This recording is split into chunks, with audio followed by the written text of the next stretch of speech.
say action? There you are. I see you on the screen. Good evening.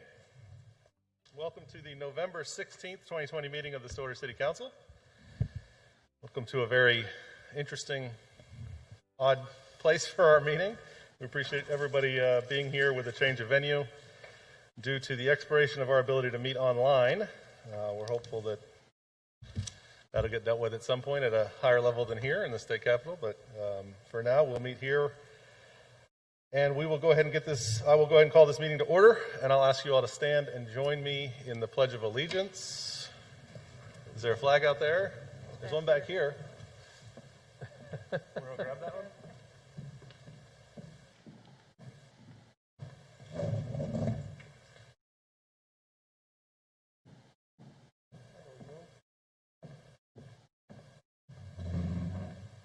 Thank you, sir. Pledge allegiance to the flag of the United States of America, to the republic for which it stands, one nation, under God, indivisible, liberty and justice for all.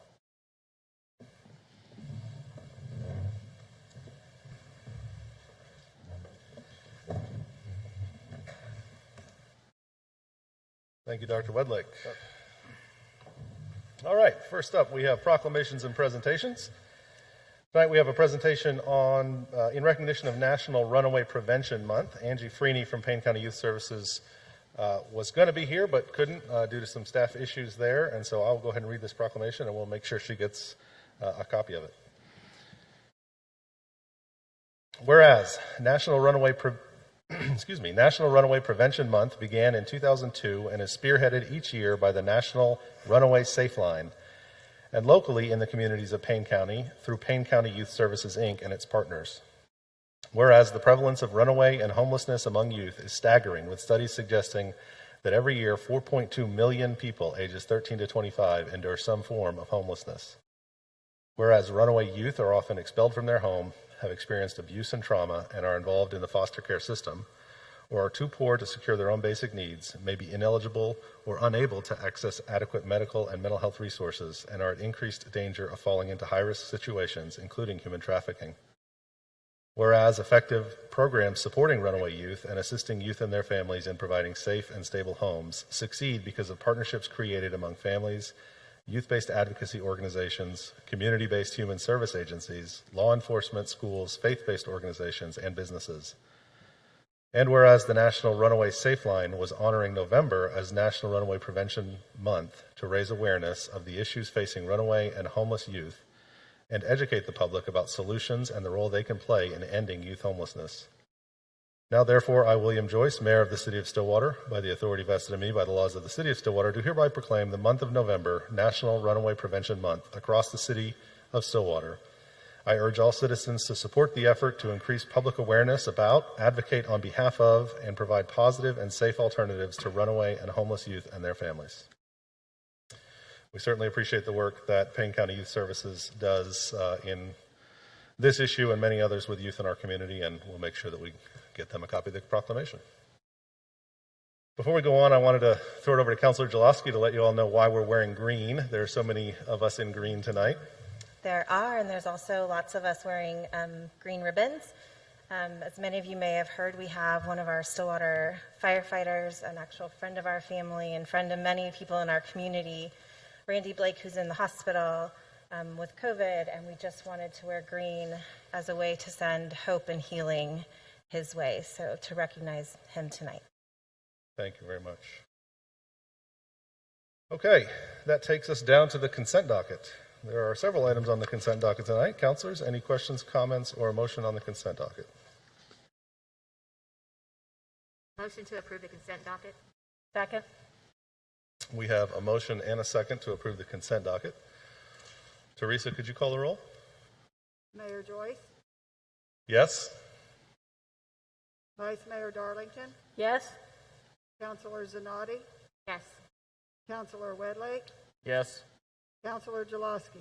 Yes. With a vote of 5-0, the consent docket is approved. I don't know if Teresa's mic is on or if we can help with that or if we need to, but All right, that takes us to item 5, which is public comment on items not scheduled for public hearing, which is, I think, the reason for the attendance of most people here tonight.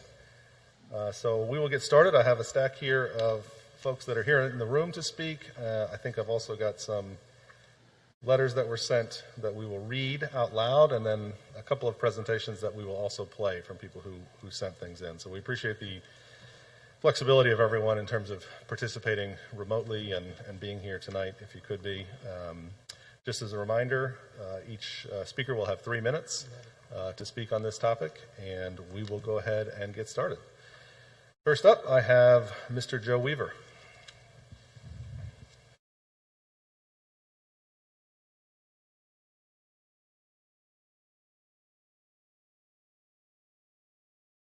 Thank you, Mr. Mayor. Councilors, staff, appreciate you allowing us to be here to speak. As you said, my name is Joe Weaver. I'm a citizen of Stillwater. I've lived here since 1974.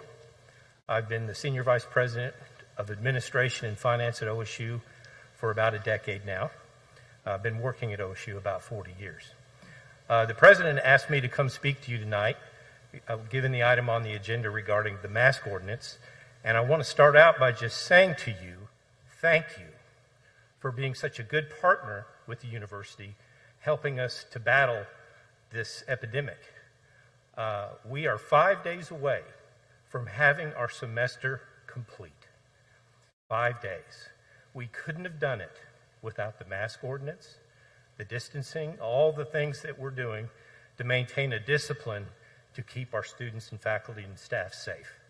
It's been tough. It's been not fun. No one likes wearing masks, I assure you. But we are surprised at how little the spread has been in those environments where people social distance and wear a mask and watch their hygiene and their contact with others. We're getting this semester in. That is a huge, huge accomplishment given the alternative. We're a residential campus. It only works when students are in the residence halls, students are in our classrooms, and students are enjoying everything about college life. So this is a big win for us. And so I just want to say thank you. And on behalf of the university, I want to encourage you to please continue with the mask ordinance. I can assure you OSU will continue it. We've already made the decision to do that for the spring semester, and we'll continue it as long as the situation remains the same. So that's really all I have. Thank you very much. Thank you, Joe. We appreciate you being here, and we certainly appreciate the work that the university's done to help our community deal with the COVID pandemic. Our next speaker is Kelly Rader.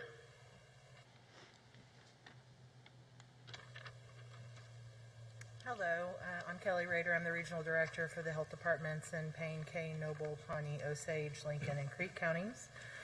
I am here just to say masks work, face coverings work, social distancing works, and during a press conference today with the governor and with our Commissioner of Health, that message was very clear that we are calling all citizens across the state to please assist us in decreasing the number of cases and transmission of disease if we want our schools to be in session, if we want our citizens to be healthy. These are things that we absolutely have to do. As far as the mask ordinance, the governor has made it very clear that that is something that he is asking municipalities and cities to take on their own. But from my stance as a public health professional and as a medical professional, we know that masks work. Not only do we know that masks work to protect individuals that are exposed to someone that has disease, but we also are seeing information from CDC stating that an individual has some protection from illness as a mask wearer. Masks work. Hand hygiene works. Social distancing works. We have 415 active cases of COVID-19 today in Stillwater. 415 cases. We have 565 active cases in Payne County. It's significant. It is concerning. Our hospitals are struggling throughout the state. Our medical professionals are tired. It is a situation where individuals must take care of themselves, must be responsible and care for their neighbors and their communities. Wearing a mask and socially distancing is part of that, and we beg our citizens to do those things. Thank you. Thank you, Kelly. Thank you for the work that you and Payne County Health and the State Department of Health are doing to help us with this as well. Our next speaker is Michelle Dickey.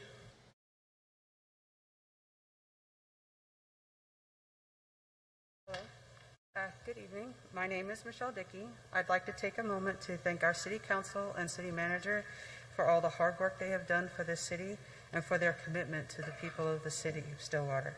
Thank you for all that you do. As a registered citizen of Stillwater, I'd like to request that the face covering mandate be extended until May 31st, 2021, to coincide with the end of the school year for both Stillwater and OSU, and with the option to extend. We need this preventative measure to remain in place despite the recent news that a vaccine is on the horizon. The fact is that is still months away. We need to get to that horizon as safely as possible, and we need to do it together. We must not allow ourselves to become complacent. It is imperative that our community remain vigilant and mindful of each other. This vaccine will not be an end-all, cure-all for our community once it is administered. Everything takes time to take effect, and we need as much time as we can get. We are fighting an enemy that we cannot see, a virus that continues to wreak havoc in our community. We cannot touch it or see easily its devastation, but science has given us the tools to slow the spread of this virus and help us reduce the burden on our healthcare professionals and the strain on our community and our economy. Reducing the spread of this virus is imperative. The White House Coronavirus Task Force is urging our state to institute a statewide mask mandate to help mitigate the effects of this virus and slow the spread of COVID-19. Until we do this at a state level, we need to continue to do this at a local level. This is not about politics or liberty. This is about the health and safety of our community. This is about managing a communicable disease and protecting as many people in our city as possible. We are a community. Not a one of us is an island unto ourselves. No matter our demographic, we deserve equal protection and equal rights. We have the right to health and safety as a community. When the community's health and safety is threatened by the actions or inaction of individuals, it falls upon our duly elected city officials to do what is legally within their powers to protect the citizens of our city. As you have done, thank you. Please extend the face covering mandate until May 31st of 2021 to coincide with the end of the school year for both Stillwater Public Schools and OSU, and with the option to extend. Thank you for your time and your energy and for listening to my plea. Thank you very much for your comments. We appreciate you being here. Our next speaker is Douglas Major.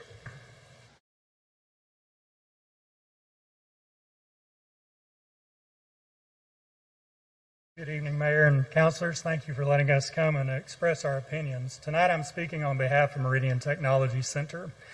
We embraced the wearing of masks early in May and have continued that practice throughout all of the summer and throughout the fall. And we've had relatively few reported positive cases on our campus, and we believe the fact that our students are wearing masks and the other protocols we have in place have allowed us not to be a part of the community spread.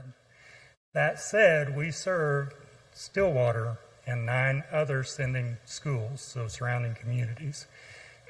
Many of those don't have mask mandates in place. The fact that we do in Stillwater has been a great benefit to us in continuing to enforce that policy on our campus. And so we would encourage you to extend the ordinance requiring face coverings. We think it's the right thing to do. We think it allows students to stay in school. And when you think about the fact that distance learning is okay, but it's not a substitute for face-to-face, particularly in technical skills. Without access to the equipment that we have, the materials we have on campus, our students can't get the career training skills they're going to need to help the economy in the future. On a personal basis, in the last 2 weeks, I have 5 people that I personally know that have died from COVID. None of those 5 had any pre-existing medical conditions to my knowledge. All of those were between the ages of 45 and 65. It's devastating. Devastating to families. It's devastating to communities. Thankfully, none of those individuals were from Stillwater, and I don't believe where they were from had any type of ordinance in place. And so please stay the course. Continue to protect us, the citizens of your community, by putting some common sense things into place. Thank you. Thank you, Dr. Major. We appreciate the work that you all are doing, and as a Meridian parent, I especially appreciate you keeping students safe. Our next speaker is Gary Clark.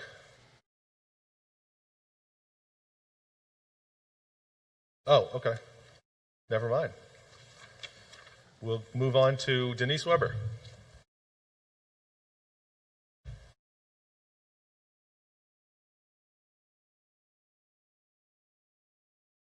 Good evening, Mayor and City Councilors. Thank you so much for your efforts to help us throughout this pandemic thus far. We continue to see alarming increases in COVID-19 admissions at Stillwater Medical. We had 7 ICU beds with 2 negative pressure rooms, which is what we are designed to take care of this type of illness. We've added 8 additional COVID ICU beds, 7 medical COVID beds for a 15-bed COVID capacity, and those 2 negative pressure in our ICU. Today, we are using all of that additional capacity with 5 additional COVID patients holding in our emergency department. When you look at some statistics, for our worst year of the flu, we had 48 flu admissions and 3 flu deaths that happened at Stillwater Medical, not those that we transferred out to higher levels of care. Currently, in 2020, we've seen over 160 COVID admissions and 9 deaths. We are seeing this virus does not discriminate. I'm sad to announce that one of our very own, our infection control leader, has been hospitalized today. Sorry, that makes me a little emotional.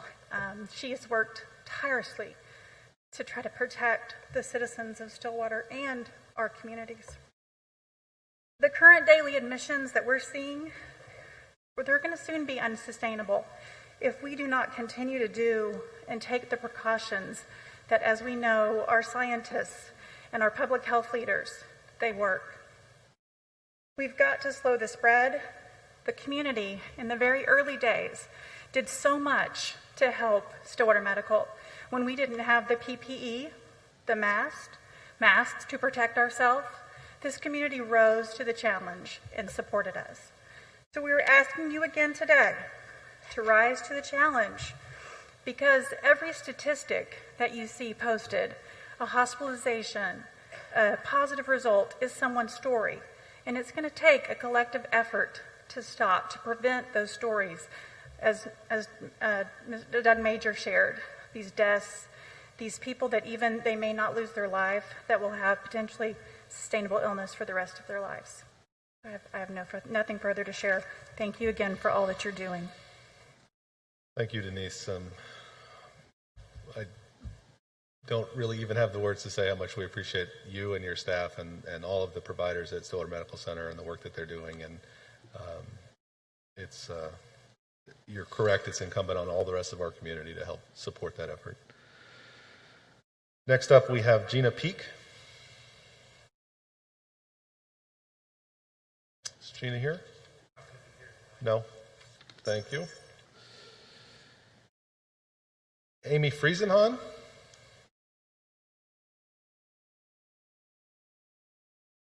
Okay. Preston Bobo.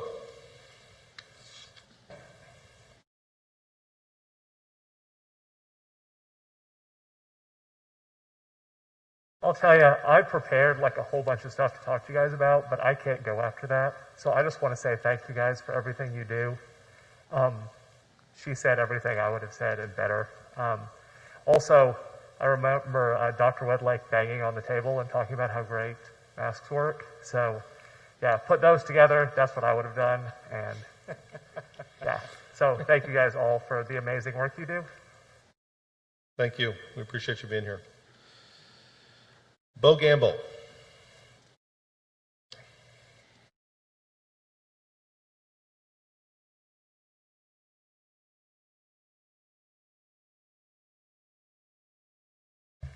Good evening. Thank you for the opportunity to address this meeting of Stillwater City Council.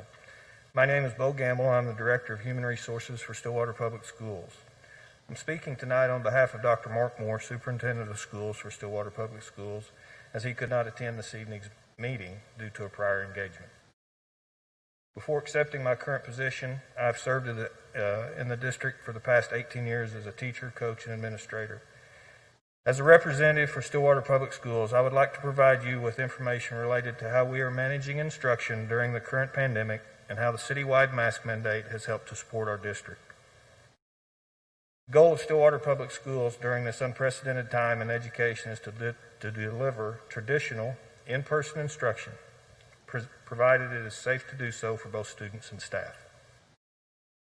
Our district administration and staff work during the summer to create protocols that are currently being used to guide the delivery of instruction. When the community-wide spread is at lower levels, Stillwater Public Schools will engage in traditional in-person instruction. When levels reach a higher status, the district will implement an alternative A-B format for student attendance and instruction. When the county has met the criteria per the Oklahoma State Department of Education school safety protocols to be designated in the red category, the district will move to full distance learning. As we continue to monitor and work with students, staff, and parents, we understand that a higher degree of community spread can and does directly impact our schools. During times of elevated community spread, new cases have a greater chance of entering our schools more frequently, which in turn causes health concerns and disrupts the consistency of learning due to staff and student absences as a result of required quarantining. We strongly believe that the implementation of the citywide mask mandate had a profound and positive impact on Stillwater Public Schools. Our students, staff, and parents, due to the mandate, were better prepared for the beginning of school and understood more deeply the expectations we set with our district-wide mask mandate. We have discussed and examined the positive influence of the consistent expectations by both the city and the school district, and believe we are realizing the effects of these mandates as we've not seen significant impacts to our district before the past few weeks. Unlike many of our peer districts, we have fortunately had relatively low staffing and student displacements before the beginning of November. Stillwater Public Schools will continue with a district-wide mask mandate for students, staff, parents, and all patrons. We encourage a continued partnership and team effort with the City of Stillwater in preventing the spread of coronavirus and fully supporting extending the City of Stillwater's mask mandate. Thank you for your time and consideration. Thank you, Mr. Gamble, and please pass on our appreciation to everyone at Stillwater Public Schools for the work that you all are doing. Our next speaker is Randall Holder.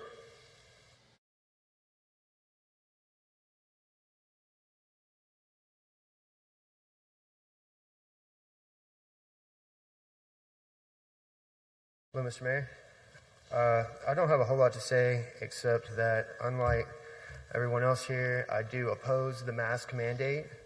I do not believe that at the point when you said it was required, that I believe that you did overstep your bounds. But one more thing that I am more concerned about was an ordinance going in for 3464, the adoption of dropping the penalty for the emergency clause. And I'm just more interested into seeing why you guys want to drop that penalty, because that does include manufacturing, transportation of Molotov cocktails, or transportation of gasoline or other material to cause damage to vehicles, homes, or other commercial entities. So I just want to, listen on it. Sure. Thank you for your time, sir. Thank you. Appreciate you being here, and we will talk more about that. That's actually kind of a ministerial change on that ordinance, but we'll address that later this evening. I don't think I have anyone else signed up to speak who's here. Anybody out there planning to come up and speak in person? Okay. So Paula, I think, is going to handle reading some of the comments that were sent in remotely and then playing some videos and or audio of other speakers. Yes, we have a number of position statements that were sent in. So beginning Melissa Jensen at 1124 East Knapp Avenue. I support Ordinance 3463 in extending the requirement of wearing a mask in public. Let science and compassion for our neighbors be a more substantial influence on deciding to continue wearing masks. If everyone wears masks and maintains social distancing, businesses do not have to shut down and our economy can continue to recover. Next, from Madeline F. Goddard at 3104 West Wellington Avenue. To Mayor and Council, thank you all for your concerted efforts to ensure the people of Stillwater are safe and healthy.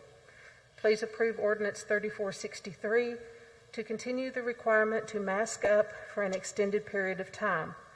We all need to be part of the solution, and in reality, masking up is a minor inconvenience compared to the greater impact of ensuring we are all safe. Thank you all again. It's great to be in a city where I can truly respect my mayor and council. Next is from Karen and George Noir. We support extending the deadline of the mask mandate for the city of Stillwater, Oklahoma. The science is clear that wearing a mask can help prevent the transmission of COVID-19. We all must do whatever we can to help slow down and stop this pandemic. This is a public health issue, not a civil rights issue. Healthcare workers are risking their lives battling this. For their sake, as well as everyone else, whether they are high risk or not, please do the right thing and extend the deadline. From Mary Langley at 5324 West 1st Avenue. To all City Council members and Mayor Joyce, I am a longtime resident of Stillwater, recently retired from SMC, and my husband retired from the Payne County Health Department. Our 2 children were born here, graduated from OSU, as did my husband and I. It is home. I'm asking you to please renew the current mask mandate for Stillwater. Not only is it the right thing to do in order to help control the virus, it is imperative that people feel safe to shop and spend their time and money at our wonderful local establishments. We are a college town. Let's follow the science and show other Oklahoma towns that we care about each other and all the people in our great state. Our healthcare providers need us to stay safe and healthy too, so that they may adequately care for those in need and stay safe themselves. The need is greater than ever, and we cannot turn our backs on each other now. Please know that you all have our complete support, and we are thankful to have such a caring and competent group of people serving our city. Thank you for the opportunity to share my input.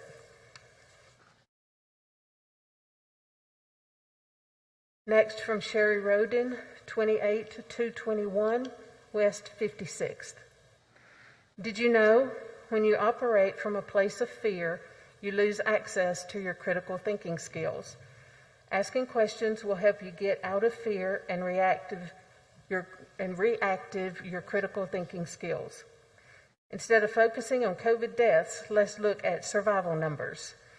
You have to seek out that information on your own. The current COVID survival rate in Oklahoma is 99.99%. We have had 1,538 deaths as of November 16, and our population, according to World Population Review, is 3,954,820. How come you are choosing to destroy our economy, health, and education of our citizens for a 99.99% chance of survival? Yes, death is scary, but it's also inevitable. No one gets to choose how they will die or if they will be around tomorrow or next year for the holidays. Each citizen is responsible for their own health. You may think you have control by mandating a device to cover their nose and mouth, but they are still choosing what they do each day to care or not care for their body. Control of others is an illusion. Just as you cannot control what food your loved ones eat each day, you cannot control when they exit this life. From Tammy Boylan, 19th Street.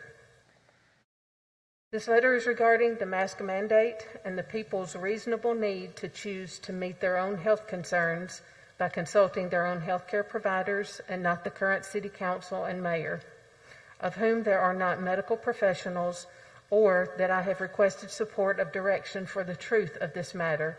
It should be by the people. Stop the mask mandate today. Science says healthy people should not wear masks. Masks reduce intake of oxygen, leading to carbon dioxide toxicity. Germs are trapped near your mouth and nose, increasing risk of infection. Wearing a mask causes you to touch your face more frequently. There is no scientific evidence that supports healthy people wearing masks. Masks obscure your facial features and impede normal social interaction. Masks make it hard for hearing impaired people to understand you. Masks symbolize suppression of speech. Department of Labor OSHA guidelines. Human beings must breathe oxygen to survive and begin to suffer adverse health effects when the oxygen level of their breathing air drops below 19.5% oxygen. Below 19.5% oxygen, air is considered oxygen deficient. At concentrations of 16 to 19.5%, people engaged in any form of exertion can rapidly become symptomatic as their tissues fail to obtain the oxygen necessary to function properly.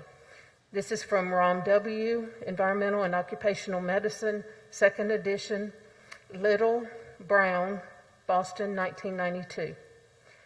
Wearing a mask can reduce oxygen intake by 20% or more, causing the individual's oxygen inhalation to be well below the necessary 19.5%. They provided a link, www.youtube.com/watch_V equals capital D, W, capital E, MWC, capital M, capital F, capital E, 9, capital Y, and they asked, watch this.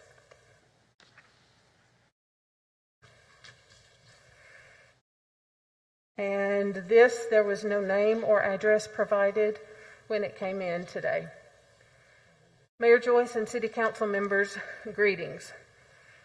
Concerning the issue of extending the mask mandate, I have a few thoughts. First of all, if you truly believe that this is the proper role of government, if you believe that this is so severe an emergency as to warrant the city telling its citizenry what they must do, give it teeth. If you don't believe it is important enough to give teeth to, then you don't truly believe you are right in mandating this ordinance. You must be intellectually honest if this is necessary to change course from the rest of the state, to take a small but real liberty from your people. You must back the ordinance with the proper punishment or throw it out. As far as medical conditions go, that is not why I'm against mandatory masks. I'm not against them because they are inconvenient.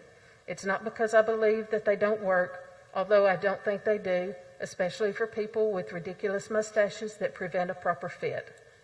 It's not because I think they are bad for the health of the one wearing it. It's not because I think that COVID isn't a real threat to Stillwater, although the stats say it isn't.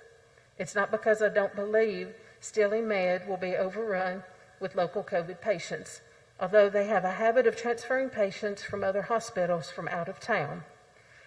It's not because the preponderance of positive tests came from otherwise healthy, young, asymptomatic people. Even though I believe all of these arguments to be true, if all of them combined were the only case against masks, I would consider masks to be only a minor nuisance that I would be more than willing to endure for the sake of peace. In fact, even if I were wrong on all of these things, I would still oppose mask ordinance for this reason, and this reason alone. It is improper for the government to infringe on our liberties without due process. If we leave it up to each man's judgment, as to how much of our liberties he can usurp for safety, then he has full power to take all of our liberties so long as there is a public issue to excuse himself. There is no standard. It will be only opinion as to where to stop. And as we saw even among the City Council when it was first discussed back in July, opinions differ with each and every individual. We must have a standard. We must have life, liberty, and property. They are like three-legged stool. If the government deprives us of one of these three basic rights to secure another, it tears out our rights from under us. I'm against the ordinance because it gives power to the City Council to deprive us of our rights.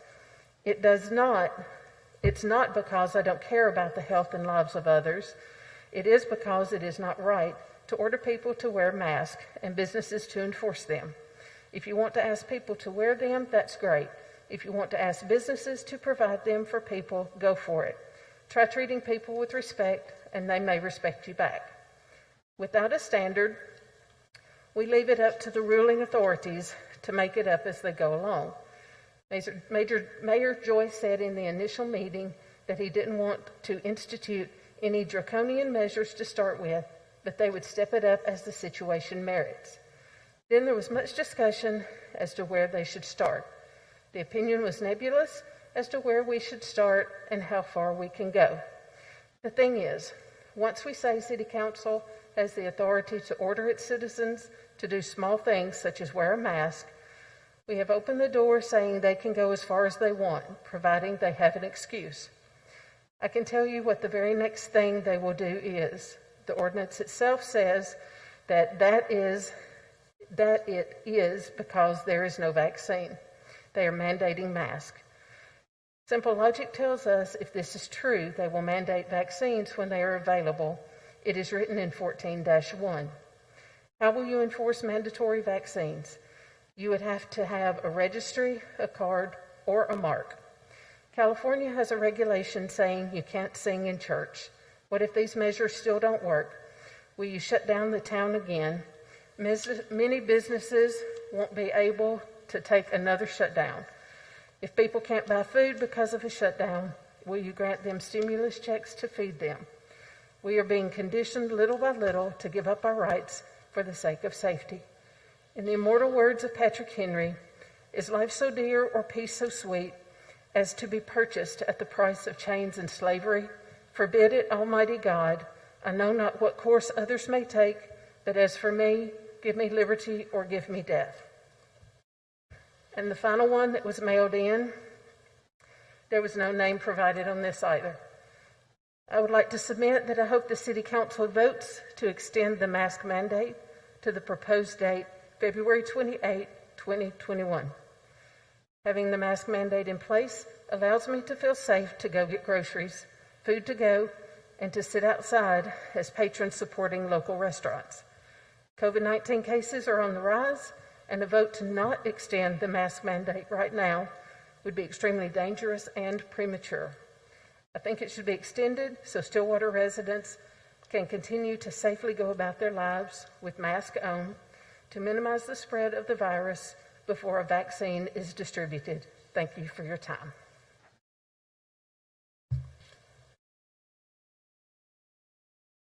And now we have 4 video.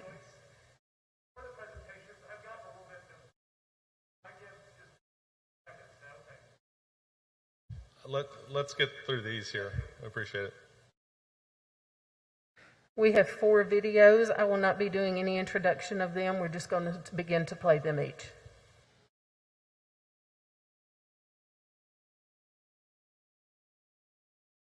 My name is James A. Beckstrom. I live at 2218 West 4th Avenue, Stillwater, Oklahoma. Thank you for the opportunity to speak about this very important subject. And thank you for relying on science and data to guide your decisions. It is reassuring to have leaders, you, making decisions based upon facts and actually leading. We have too many elected officials and self-promoters in this country and the world who are creating confusion and leveraging anger and hate to hide incompetence and an inability to care about anybody but themselves. Conversation I had with the local medical profession 2 weeks ago added the unnerving twist that they are seeing repeat infections of individuals within their small clinic. So much for the herd immunity without a vaccine misconception. I have a close friend who is now well into their second month of recovery. Our politically manipulated state of Oklahoma reporting system reports they recovered a month ago. I thank God that our city council is not getting sucked into this political fantasy. Dealing with this pandemic is a marathon, not a sprint. Anyone who has ever competed in endurance events can tell you that it takes discipline. You must manage your pace and keep moving forward. If you speed up too much, too early, you either don't finish at all or you finish very poorly. Sadly, speeding up too early is what our national and state leadership just did to our economy twice. For us to keep ourselves healthy, our children healthy, our parents healthy, our teachers healthy, our students healthy, our customers healthy, and our economy healthy, we need to make sacrifices, which include wearing a mask.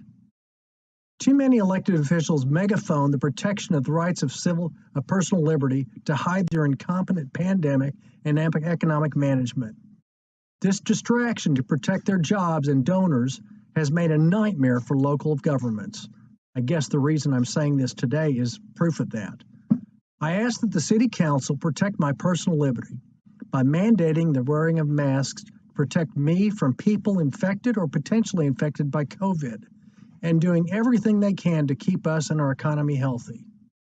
Thank you for all you do for the citizens of Stillwater and our guests.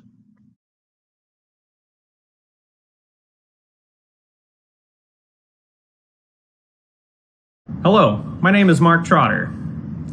I'm 28 years old, and I've been a resident of Stillwater for 27 of those years.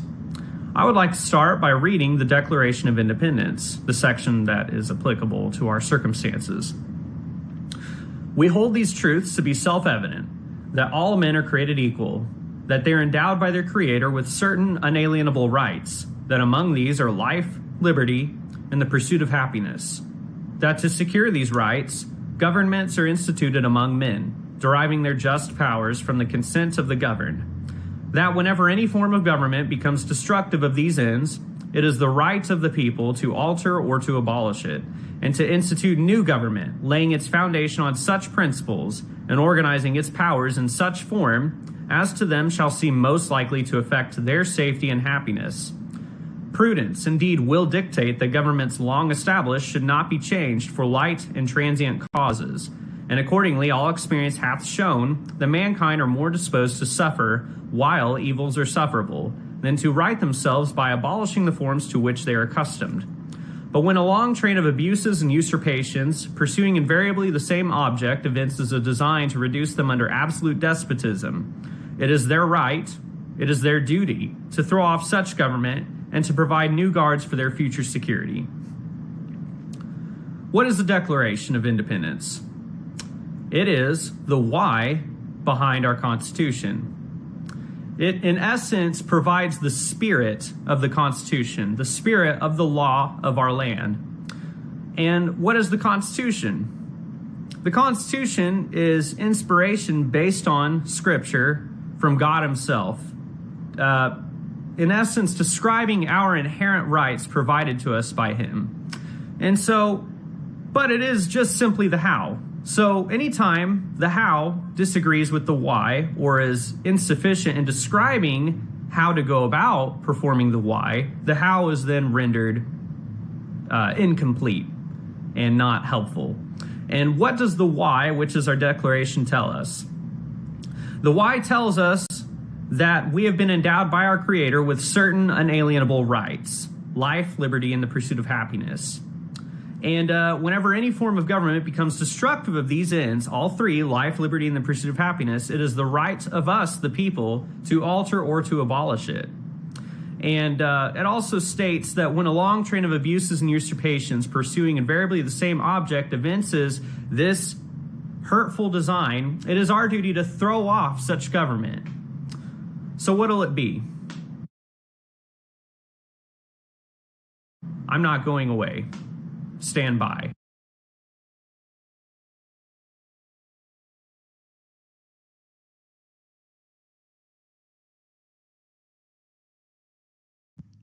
My name is Nancy Beckstrom. I live at 2218 West 4th Avenue, Stillwater, Oklahoma, 74074. I'm here this evening to speak in favor of extending the mask ordinance in our city. Thank you, Mayor and councilors, for making these difficult decisions during these extraordinary times to protect our citizens and those who visit our city. Thank you for looking to the science and research instead of politics and angry people when making these crucial decisions.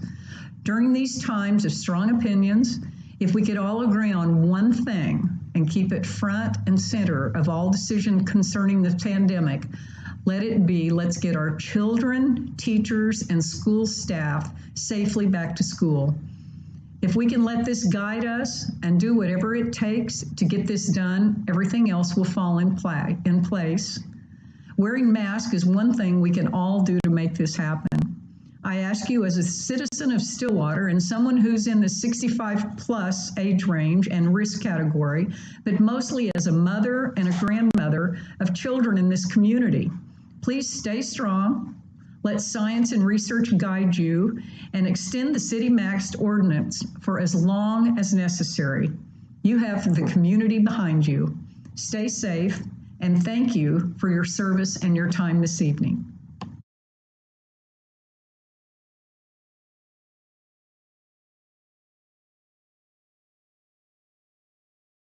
Good evening. My name is Riley Flack, 3420 South Sawgrass. I live in Stillwater since 4th grade. I've lived here since 4th grade, except 4 years in the military.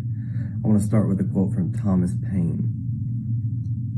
To argue with a person who has renounced the use of reason is like administering medicine to the dead. The rhetoric that has been used by council and supporters of council has been awful. They have demonized healthy people exercising their constitutionally secured God-given rights.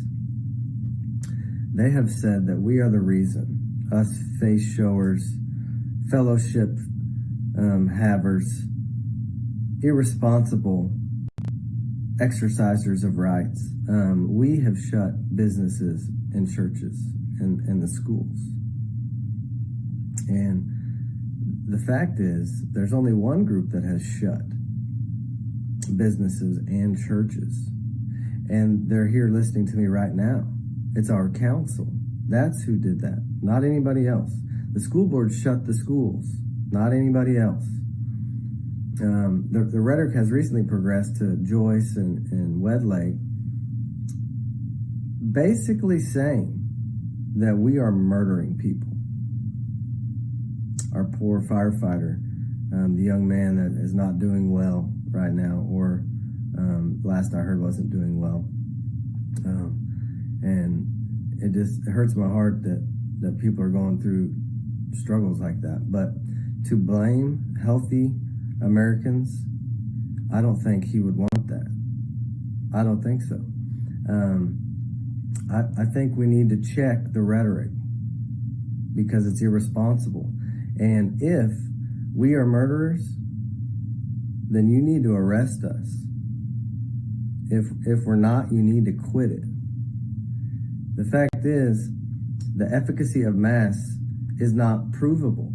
In fact, it's proved via RCTs, many of them, all of them that have been done say that masks don't work. And to say they do, and that's science, is just infantile. It's mental midget land. You guys need to stop and do your own research and show and produce an RCT that shows they do work. But my argument is irrespective of that. We have a constitution, and your job as council is to protect our rights secured by that constitution. And if you can't do that, stand by.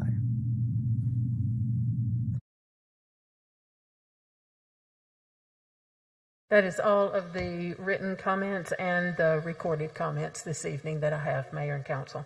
Thank you, Paula. We appreciate you taking care of getting all those into the record. All right, I think that's all the public comment we have for this item on the agenda. At this time, councilors, if there's no objection, I want to go ahead and jump down to item 9. For ordinance on first read, this is ordinance 3463, and go ahead and have this discussion now. So we'll go ahead and take item 9A, ordinance 3463, an ordinance amending the Stillwater City Code by amending Chapter 14, Civil Emergencies, Article 1 in general to amend Section 14-1, Findings of Fact, and Section 14-7, Sunset, and declaring an emergency.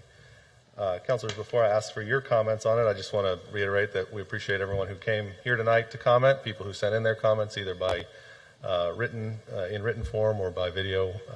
We do appreciate your input. And at this time, Council, I'll ask for any questions, comments you have on the ordinance.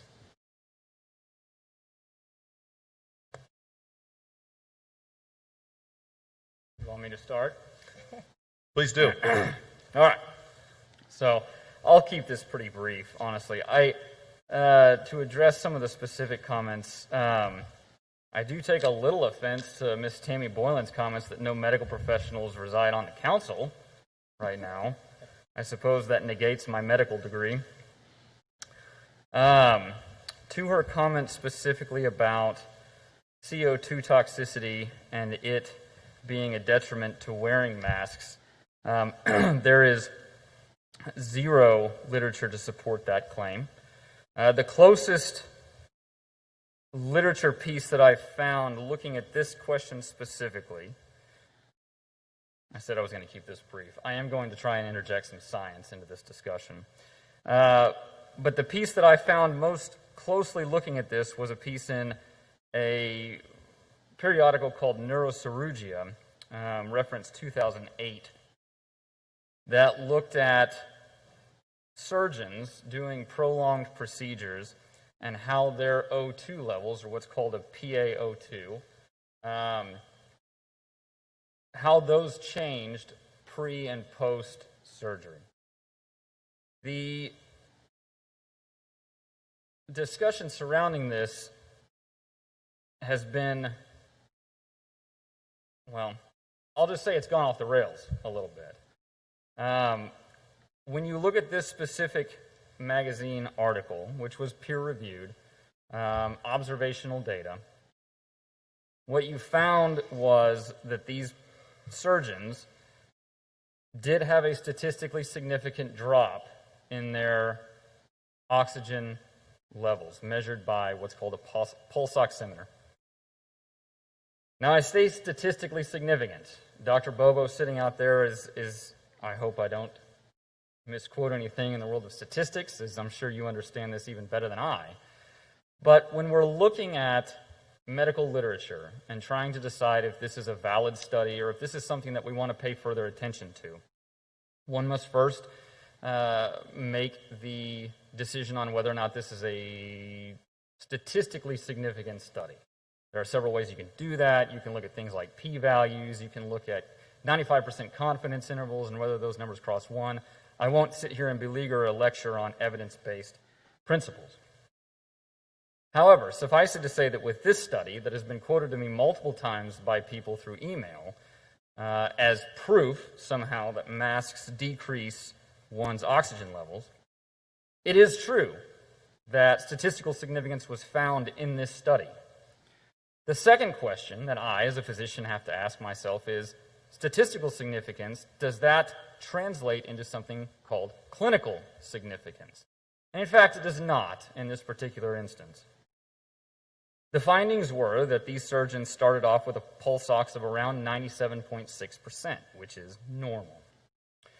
Following prolonged seizures, defined as procedures lasting longer than 4 hours, post-procedure they found that these oxygen levels fell to around 94%. This was a statistically significant finding, but anybody that knows anything about pulse oximeters will tell you that anything above 92% is normal and is not clinically significant. I bring this specific study up simply to outline a point, in that you have to be very careful in how you interpret data.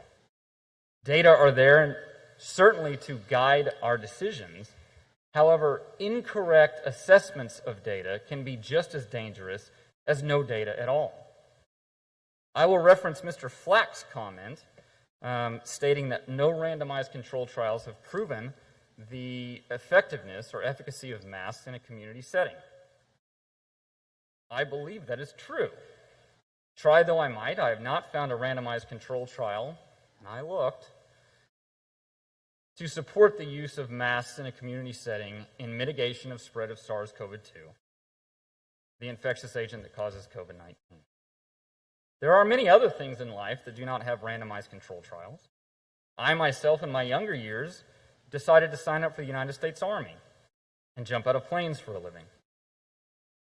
I looked at this too. There has never been a randomized control trial showing that parachutes somehow are more effective than people who do not wear parachutes as they fling themselves outside of an airplane. It's never been done. It is purely observational data with which we use parachutes for our paratroopers. In much the same way, the observational data for the use of face masks in mitigation of COVID-19 spread is growing by the day. I will refer that data is observational, but the absence of a randomized control trial does not equate to an absence of data. I tried to explain this in detail to Mr. Flack this weekend, who respectfully said that I was calling people murderers. I never said that, and I don't think that, but it does outline some disconnect in the ability to assess data. Again, I won't beleaguer any further on evidence-based practices, but suffice it to say that as somebody who does hold a medical degree, unless Tammy knows something I do not, that I have spent countless hours poring over this data. Countless hours before arriving at my decision that I propose this evening. In assessing this data, it is not something that I looked through with a political lens. I have news for everybody out there that is threatening to remove me from office. This is not my job. I am not a politician. I am merely a volunteer. I make a pretty good living as a brain doctor, a little bit more than I do here on the City Council. And for that reason, I do take a little bit of offense to the threatening tone that has arisen from the Unite Stillwater crowd. Because, again, this is a volunteer position for me. I want to see Stillwater do well. I want to see us all get along. And I pray that through the assessment of all the data that is available to us, that we can come out on the other end with the power of retrospect and say that we did the right thing. And that is exactly why I intend to vote yes on extension of this mask mandate this evening. I think that covers most of what I wanted to say for right now. Thank you, Councilor Wedlake. If anything else comes up, we'll come back. I'll let you know. Councilors, any other comments or questions on the ordinance? I don't have specific comments on the ordinance. I am looking forward to voting yes. I do want to thank all the people who wrote emails to me over the last several days. Many emails, thoughtful emails, emails in favor of extending the mask mandate from people who hate masks, and on some instances, and from people who do not approve of extending the mask mandate. I appreciate always hearing from any citizen, and like Dr. Wedlake, I have spent a lot of time reading, listening to medical professionals, legal professionals, economic professionals about this whole issue of masks and liberty, and I have no hesitation to vote for the extension. I do want to say that it's It's really easy, I mean, personally easy, to be kind of like, oh, you know, it's Thanksgiving and it's holidays and I really, really miss my family, and it wouldn't be that bad to just get together just for a little while. And you know what? It really is. It's not worth it. Stay safe. Stay in small groups. Stay in your bubble. Stay masked. We have a lot of emphasis on masks, and we do know that it's just one piece. It's the cumulative effect of wearing a mask, staying out of large groups, staying outside as you socialize as much as possible, and keeping your own health up to par. Sleep, eat well, and it seems like an amazingly crazy amount of times, wash your hands. Thank you. Thank you, Vice Mayor. Councilors? I wrote something a little bit just to keep me on track. So it's been a challenging week. It's been a challenging couple of weeks, and it's really hard to listen to Denise get up here and say just how exhausted our medical professionals are and just how exhausted their resources are. As a mama that's relied so much on our medical community, I have so much respect for the work that you do, and I'm sorry that we're letting you down in some way. And I hope that the work that we do tonight and the conversations that we have tonight, and hopefully the vote that we have tonight, will show you our renewed commitment to doing what's best for our community and for those around us, for our medical professionals. We're so grateful for your work. As I answered, I don't know, I stopped counting at some point, but it was like 230, I think, when I stopped counting today, emails from our community regarding the mask mandate. I mean, it took a little heart. It was amazing that that many people in our community wanted to contribute to this conversation. That was kind of amazing. I think last count, 6 of those were asking for us to terminate the mandate at this point, and the remaining 224 were asking for us to continue the mask mandate. Again, Denise, I hope that that's a message you can take back to the doctors and nurses at the medical center to know that our community is behind this effort. As I was answering all of those emails, it got me thinking about this. You know, we're 8 months in to this process, and I was going back to my social media feed, like, what were we thinking 8 months ago? What did this look like 8 months ago? And one of the first posts I made on my social media feed about COVID-19 was the day after my birthday, and it was in March.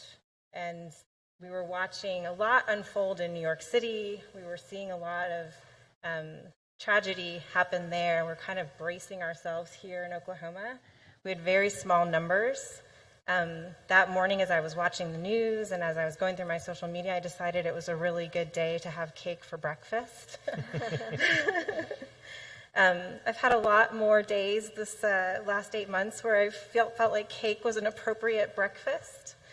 But I had some encouragement and maybe some expectations for our community, even at that time, even when we didn't have very many cases here. Some of the things I mentioned in that post were to be safe, to be brave, to be informed, to be kind, and to be well. And I think all those encouragements and expectations seem really appropriate right now as well. At the time I said be safe, do everything you can, and take all the precautions you are able.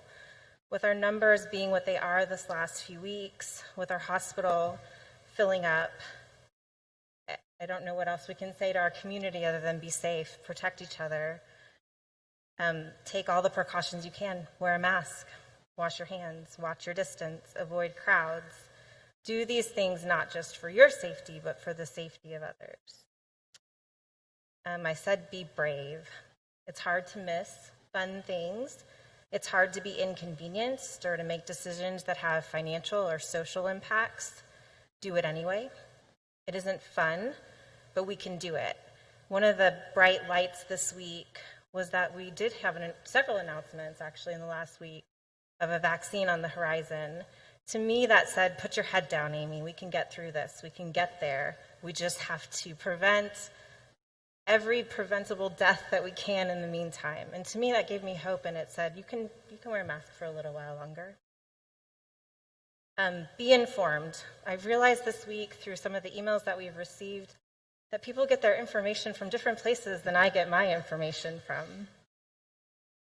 There's lots of resources in our community. If you don't follow Stillwater Medical Center on Facebook, please do that. They provide, I think 3 times a week now, an update on what the situation is at the hospital in terms of beds and capacity. To me, that helps me make better decisions as a individual and for my family. I want to protect the medical community, so if I can make a decision to not attend an event or pick up my groceries instead of go grocery shopping, I will do that. The Payne County Health Department also posts daily on their social media feed the daily counts for COVID infection numbers. I know it's really hard. We've gone from this from March to July, we had 22 infections, I think, total in our county, and now we're routinely more than 20 a day. It's kind of hard to gauge what do you do with that information. There's lots of information from our public health professionals. Our schools are making decisions. When we get up over 20, that's when you should start changing behavior patterns. Before 20, but certainly at 20.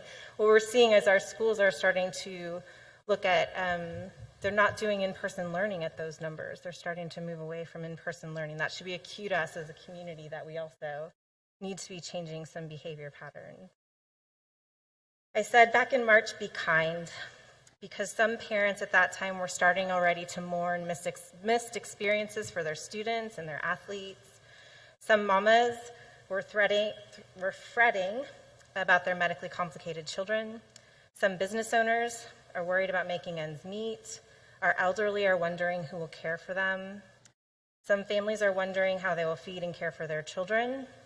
Our public health and medical community are tirelessly organizing and preparing.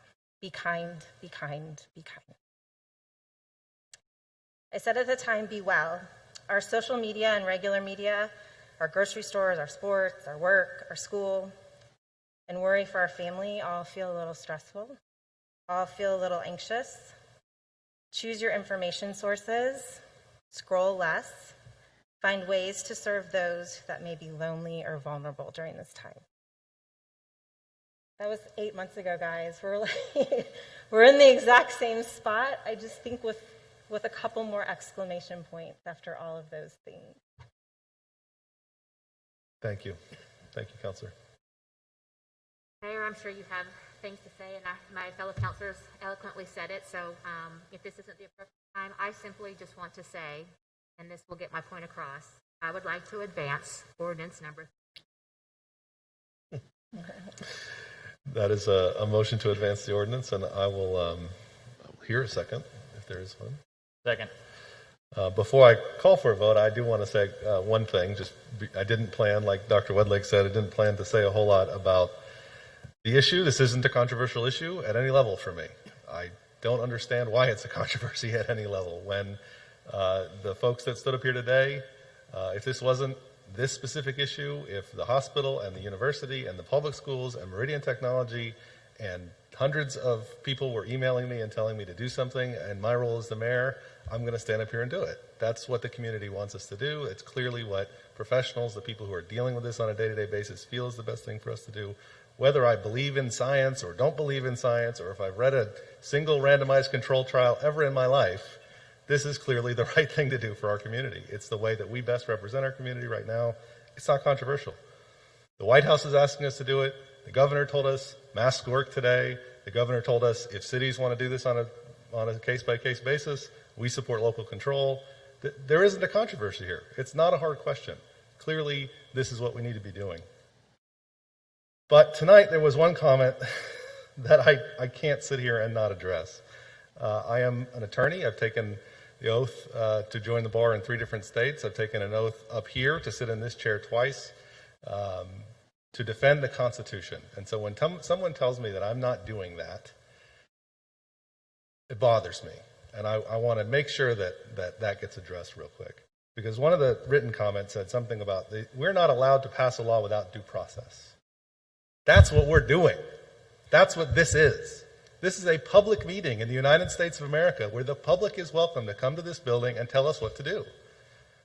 Everybody had a chance to send in their comments. We were all elected in public elections. That is exactly the form of government that was created by our Constitution to do exactly what we're doing here right now. That's why we do this. This is mandated by the Constitution, that we have public elections, we have public meetings, and that we make our decisions in public, with our names out front on these chairs, where we go out in public and you can tell us what you think and what you don't.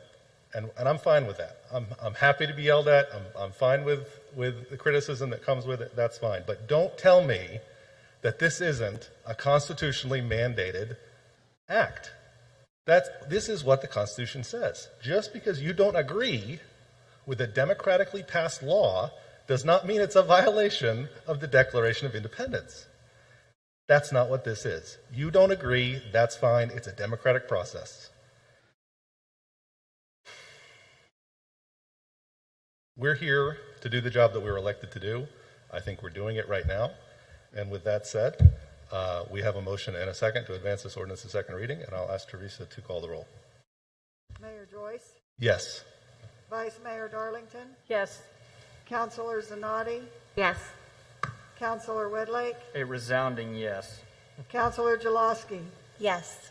With a vote of 5-0, ordinance 3463 is advanced to second reading. Mr. Mayor? Yes, sir. We have to publish this in the next 10 days.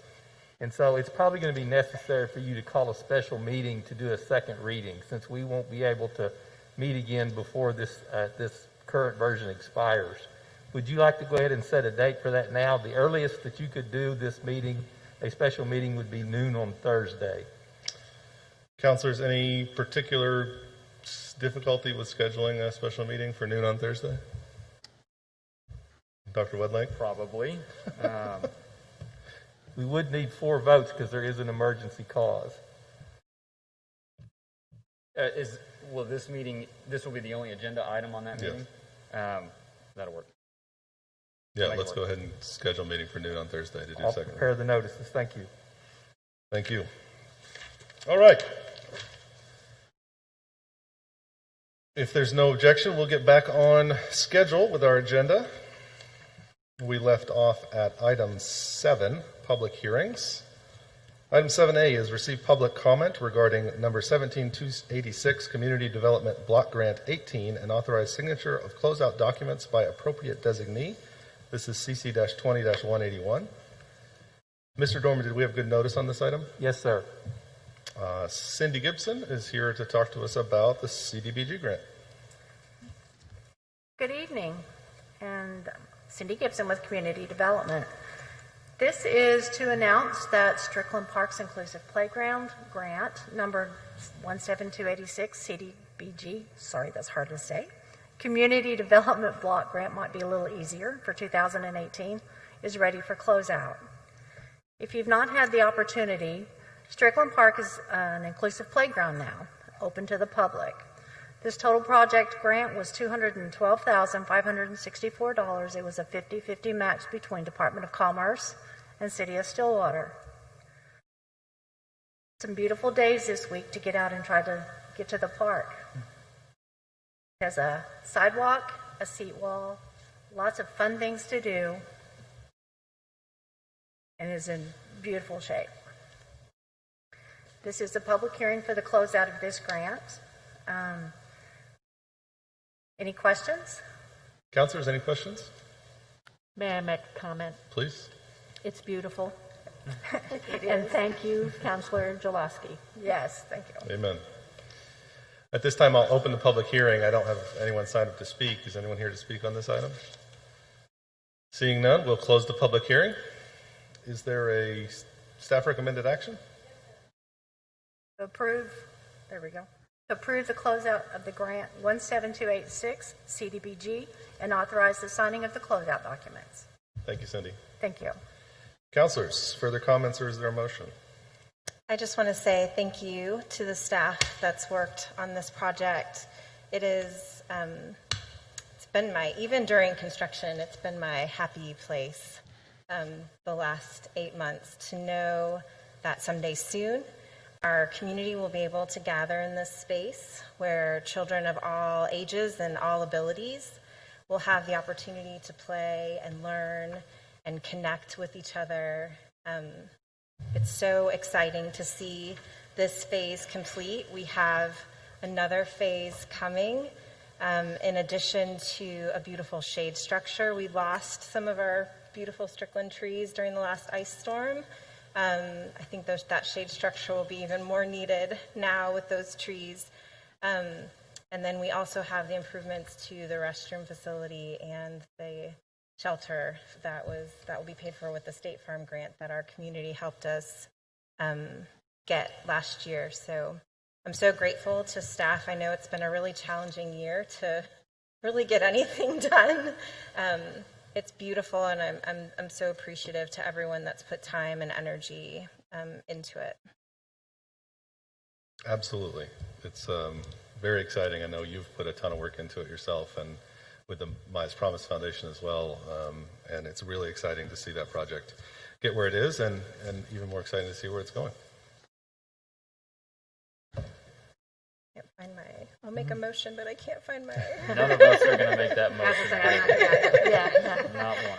Can I just make a motion to accept staff's recommendation? Yes, ma'am, you can do that. Second. We have a motion and a second to accept staff's recommendation of approving closeout of the Community Development Block Grant and authorize signature of the closeout documents. Teresa, could you please call the roll? Mayor Joyce? Yes. Vice Mayor Darlington? Yes. Councilor Zanotti? Yes. Councilor Wedlake? Yes. Councilor Jaloski? Yes. With a vote of 5-0, staff recommendation is approved. All right. Item 8A, approve agreement with Form-Based Code Institute for an audit of the Stillwater Form-Based Code for an amount not to exceed $94,550 and authorize the city manager to execute the necessary documents. Mr. Lance Gross. Good evening, Mayor and Councilors. I'm Lance Gross, Planning Manager for Community Development. The agreement before you tonight would allow the Form-Based Code Institute to complete an audit on Stillwater's Form-Based Code. And here's just a brief history.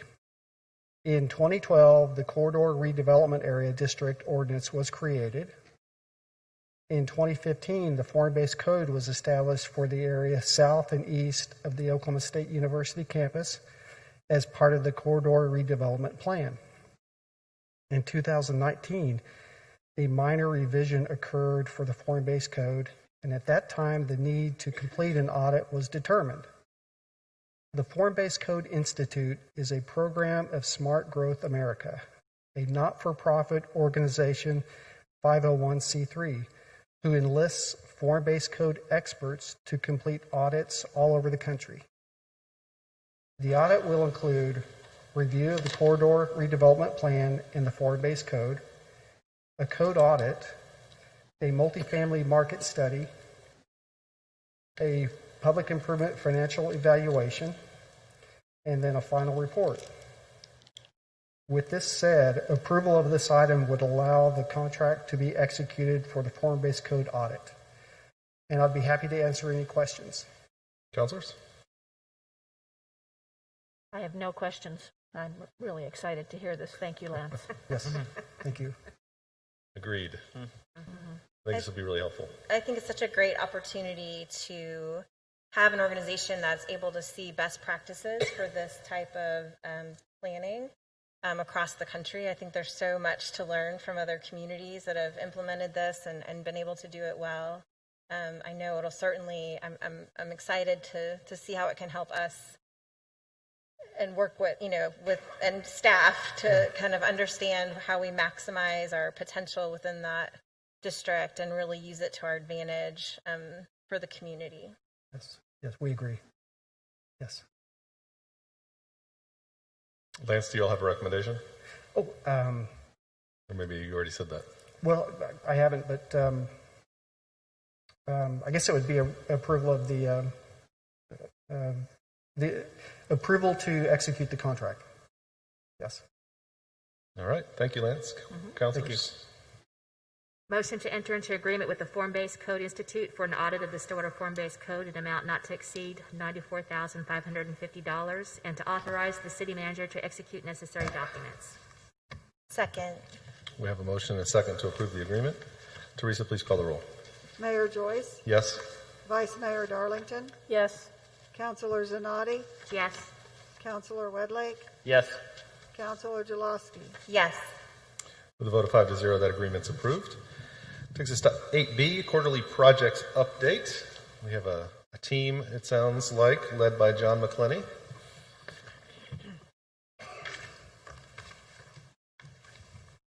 Mayor and Council, good evening. Here to present the quarterly update for July, August, and September of 2020. Transportation and Airport will be the focus tonight. I'm John McClenny, Special Projects Director. Just as a reminder, this report will be a brief overview due to time. We have project pages for the public if they would like to see these projects in more detail.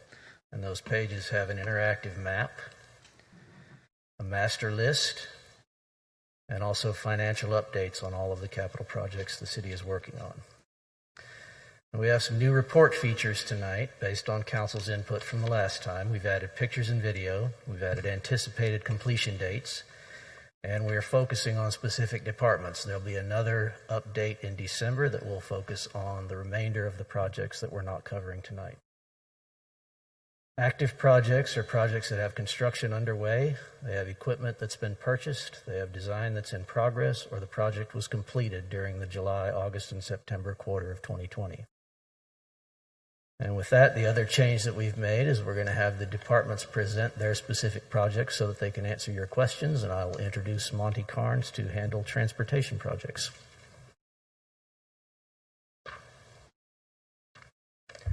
Good evening, Monty Carnes, Director of City Engineering. To cover the transportation projects, we began like we usually do with pavement management definition. It's a systematic process for inspection, evaluation, planning, improvements, maintenance, and rehabilitation of the city's transportation network. We do that study all across the network. And then we pick numerous locations to apply specific strategies to maximize our dollars to maintain as high a rating as we can. Fiscal year 18 pavement management, we had $4.7 million. The status of that is that all of the maintenance projects are 100% complete. The reconstruction project to rebuild the culvert at Richmond and Perkins and a little bit of overlay on Ramsey is complete. And 4th and Hester has begun. Overall, we're 40% complete. But the 4th and Hester project has begun. You may have noticed today, if you went down 6th, we now have 6th fully open again. We started that in July of 2019. We anticipate completion of that by May 21. The 4th and Hester project was delayed because of the construction of the music school. We wanted to show you some videos. This is Duck Street and also Main. We also wanted to take the opportunity to explain how we look at the multimodal policy. So we'll start with Duck.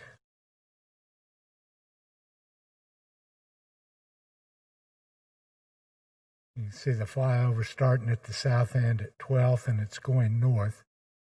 Part of the Stillwater Transportation Enhancement Plan update, the engineering, indicated we could do a road diet with this stretch of Duck Street. We certainly have the justification in our resolution for multimodal to look at that.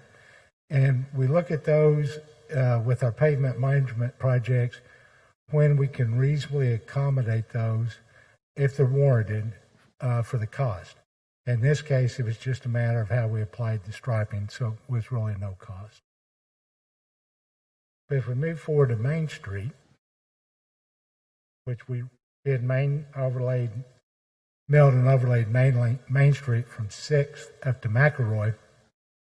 We came back with a 4-lane section. There's a lot of traffic through there.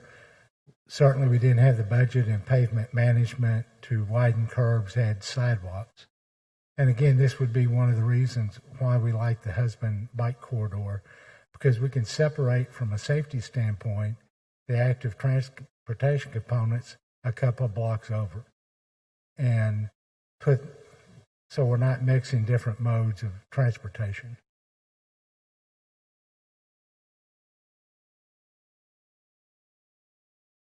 Would point out both of these overlay projects, all our overlay projects, we were extremely pleased with the quality of the work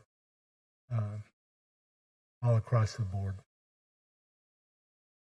Going over Hall of Fame now, and we end it there.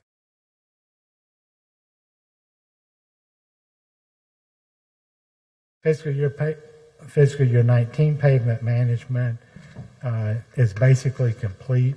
We had several projects. We did not have any reconstruction in fiscal year 19. The diamond grinding project is very close to being completion. Will certainly be done by the end of the year.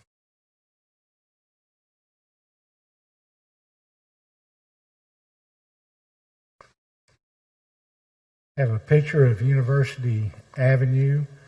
That was one of our micro-surfacing streets. We did that from Western over to Monroe Street, and then we also did Washington from Lakeview to Richmond. In August, you approved the fiscal year 20 pavement management, a little over $4.8 million. We've selected the projects. We're actively doing design at the moment. Survey is completed on the reconstruction projects. We're also will begin advertising next week for some of the on-call maintenance contracts, part of that project. Fiscal year 18 pavement marking.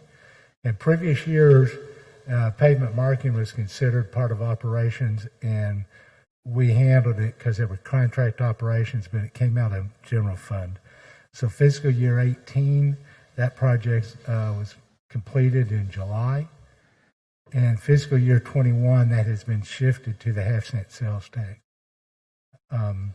Street markings in various locations, we got a budget of $350,000. We're selecting the areas where we will do that. We'll begin that work in March of 2021 to be completed over the summer. Airport Arterial Improvement Project. This is the project that starts at Lakeview and Western. Extends Western basically to Airport, and then rebuilds Airport to Washington Street. It's a multi-phase project. The first phase will stop just kind of where the road makes a sharp bend to the left. Participating with ODOT on this project. You can see the budget numbers there. The drawings are about 60% complete.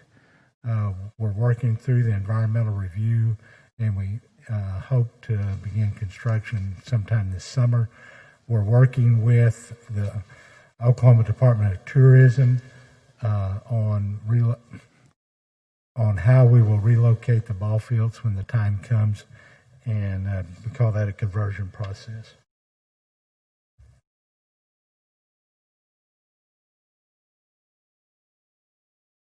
Stormwater dovetails nicely with transportation because they go together in so many things. We're working on the Stormwater Master Plan, or the Stillwater Creek Watershed Plan. The inventory of the existing storm sewer network is proceeding along very, very well. You'll remember that we've applied for a grant from FEMA called a Pre-Disaster Mitigation Planning Grant that will let us study the Boomer Creek Basin in great detail. The match on that is like a 90-10 match. Our 10% would come out of this budget, and we're hopeful that we will have that information, or we'll be awarded that project soon. The other thing that project is doing is evaluating what our stormwater utility fee should be, so that we can do better maintenance and also have a larger capital improvement project. Later this month, you will hear the update from the consultant on what that should be, and they have done some really nice work on that. The Husband Street Bike Corridor that I mentioned when I mentioned Main Street, with COVID, we put that on hold for a while, and we anticipate getting the committee back together in December, or certainly the first part of the year. Monty, can I interrupt? Is that committee going to include some of the individuals that had shown some concerns about that corridor? Yes, it does. Okay, thanks. And this is a picture of just one technique that you could use to discourage through traffic. You had also previously approved the Husband Street Bridge and the 3rd Street Bridge, both of those over East Boomer Creek for reconstruction. Those were on hold. We're pulled them back off of hold. We're finishing up acquiring the right-of-way. We would anticipate starting those sometime this summer to not have conflict with the school. We've also learned that there could be a forthcoming stimulus package that these might qualify for as well. One of the other projects that you funded was to work on Western and Hall of Fame, and also the main Boomer McElroy intersection. Western Hall of Fame, we're going to resurface it and add bike paths. And so that project is completed. You can see that's a picture looking north to see the 10-foot wide path. I just cannot say this enough. You can now start at 19. You can go from 19th and Range to McElroy and Jardot, or to Richmond School, and walk or ride a bike and not have to be in the street. Now, there is a section on Western between 12th and 6th that isn't real good, but we do have a path to get there, and that forms a very nice, we think, backbone. One of the things on the airport arterial is we will extend that 10-foot path on around. The first phase will connect that into Sanborn Lake Park and connect to those trails. And then the next phase will go on over to Washington, and now you're connected to the Kamioka Trail. And you come close to being able to loop the city. Right. That is awesome. I've gotten so much feedback on that project. People are so excited to be able to take that path to campus, or just people that I know that use bikes as their kind of primary source of mobility are just really excited to have that nice path. It's always nice when we can all put one in the wind column, and that one definitely is. This is another one I think belongs in the wind column. This is, we rebuilt the intersection at Main, Boomer, and McElroy. That is probably a 25-year to 30-year fix. As a local contractor, LOP Construction did that. We cannot say enough about the quality of the work that went into that. It rides very smooth. It is just another good project for us, and we want to study that for a few years and have a couple more locations where we think that technique might work. And then lastly, the Western Hall of Fame overlay, that was completed as well, and then you have a picture of it. That extends from about 3rd Street north to Virginia, and then picks up again about Ridge and goes to Monroe Street. And that's been a nice improvement. And of course, we're finishing up the diamond grinding project that took that on to 6th. So we think that makes a very nice entrance for visitors coming into the campus now. Happy to answer any questions. Oh, wait a minute. I forgot the North Perkins Road project. I'm sorry. That project has been a long time in the making. Our budget was $3.3 million for doing the design and purchasing right away and reimbursing utility relocations that required reimbursement. ODOT's cost is now up to about $14 million from the recent cost estimate. We had the 90% review of those drawings this afternoon. That went very well. We anticipate a letting date in early next year, first quarter of next year, and start sometime in the summer. Hopefully September of 2022. We're hoping that we just have to go through one fall with under construction. Utility relocations are going well. Water, the Stillwater Electric Utility, Oklahoma Natural Gas should be finished by the end of December, along with AT&T. Oklahoma Gas Electric has to move a couple of poles, but Oklahoma Gas Electric has to move a couple of poles, but ONG's got to be out of the way before they can do that, so they'll do that work in early January. So happy to answer any questions. Did you use a drone for the flyover? Did you use a drone for Yes. the flyover? Yes, Rob Hill took care of the flyovers for us. It was very cool. Yes, it was really neat. Yes, it is. I don't think this town has ever been more excited to see road construction ever. I don't think I got one negative email about the road construction, so thank you I think it's actually very visible to see how much effort and how much change to the roads we've done in the last 2 years, so thank you. It's, it all starts with funding. It takes the community will end to fund it, and y'all will end to appropriate it. So I do like the new signs that say shopping in Stillwater paid for this. Yeah. Yes. Thank you. Thank you, Monty.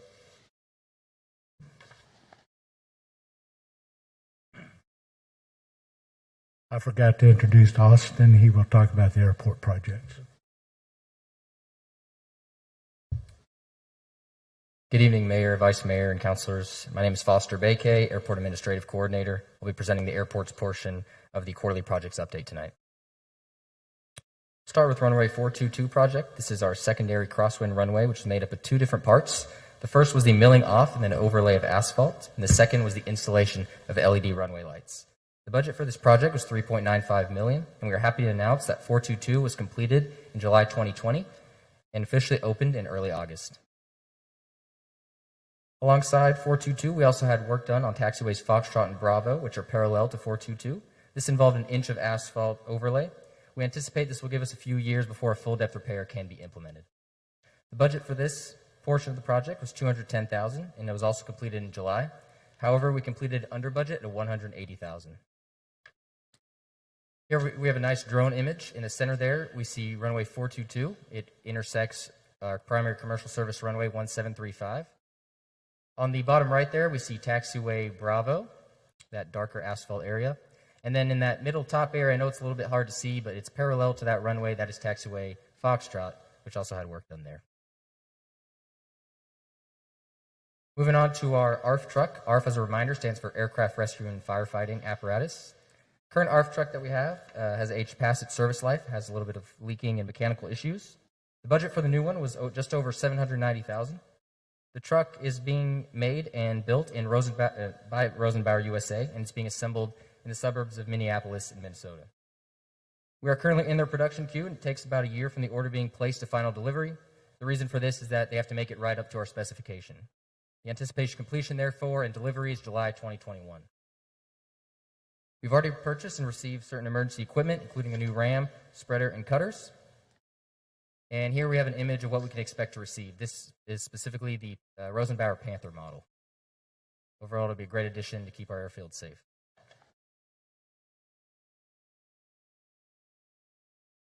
Our field farm upgrade is made up of multiple parts. The first was the upgrade to the airport's aviation gas or avgas fueling system to meet the growing demand and replace the aging pump and filter system. The project is about 50% complete at the moment, with an anticipated installation here in the next few weeks in early December. This will upgrade our tank from a 12,000-gallon tank to a 20,000-gallon tank. The second part was reconstructing our fuel farm drive. This is the driveway that connects our fuel farm, which is where we store fuel, to an outside road. This is frequently used by our fuel trucks to help deliver fuel for us. This project was completed a few weeks ago and is now being used. And the third and final is the upgraded security measures, which we hope to begin next year. Here I've attached a picture of the fuel farm drive. As you can see, looking a lot smoother, and important when you have big semis using it loaded with fuel. Terminal EFIS, this stands for Exterior Insulation and Finish System. The coating on the outside of the terminal was damaged and cracked due to its age and weathering. We wanted to avoid any pieces falling off or damage to the overall structural integrity of the building. The budget was just over $21,000, and it was completed in September of 2020. It has a much cleaner look overall on the outside and ensure that there is no further damage in the near future. Apron reconstruction. The scope of this project involved replacing the current asphalt apron with full strength concrete.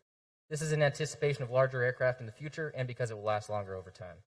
Now, the apron reconstruction, as a reminder, is split up into 3 separate projects, one for each section, which is the north, center, and south. The north is currently under construction. We are in phase 2. And I'll have some pictures of that in the next slide.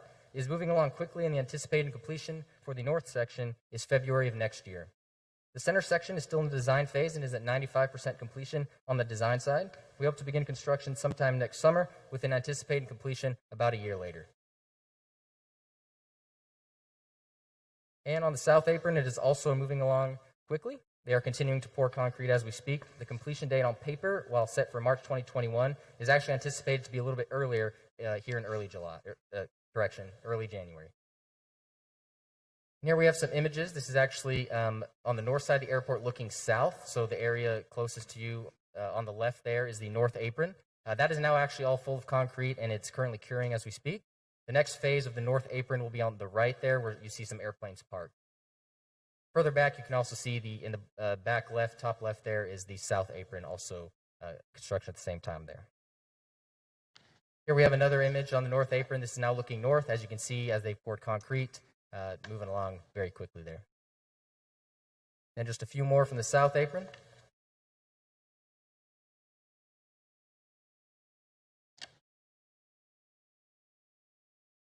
I'd be happy to answer any questions. Thank you.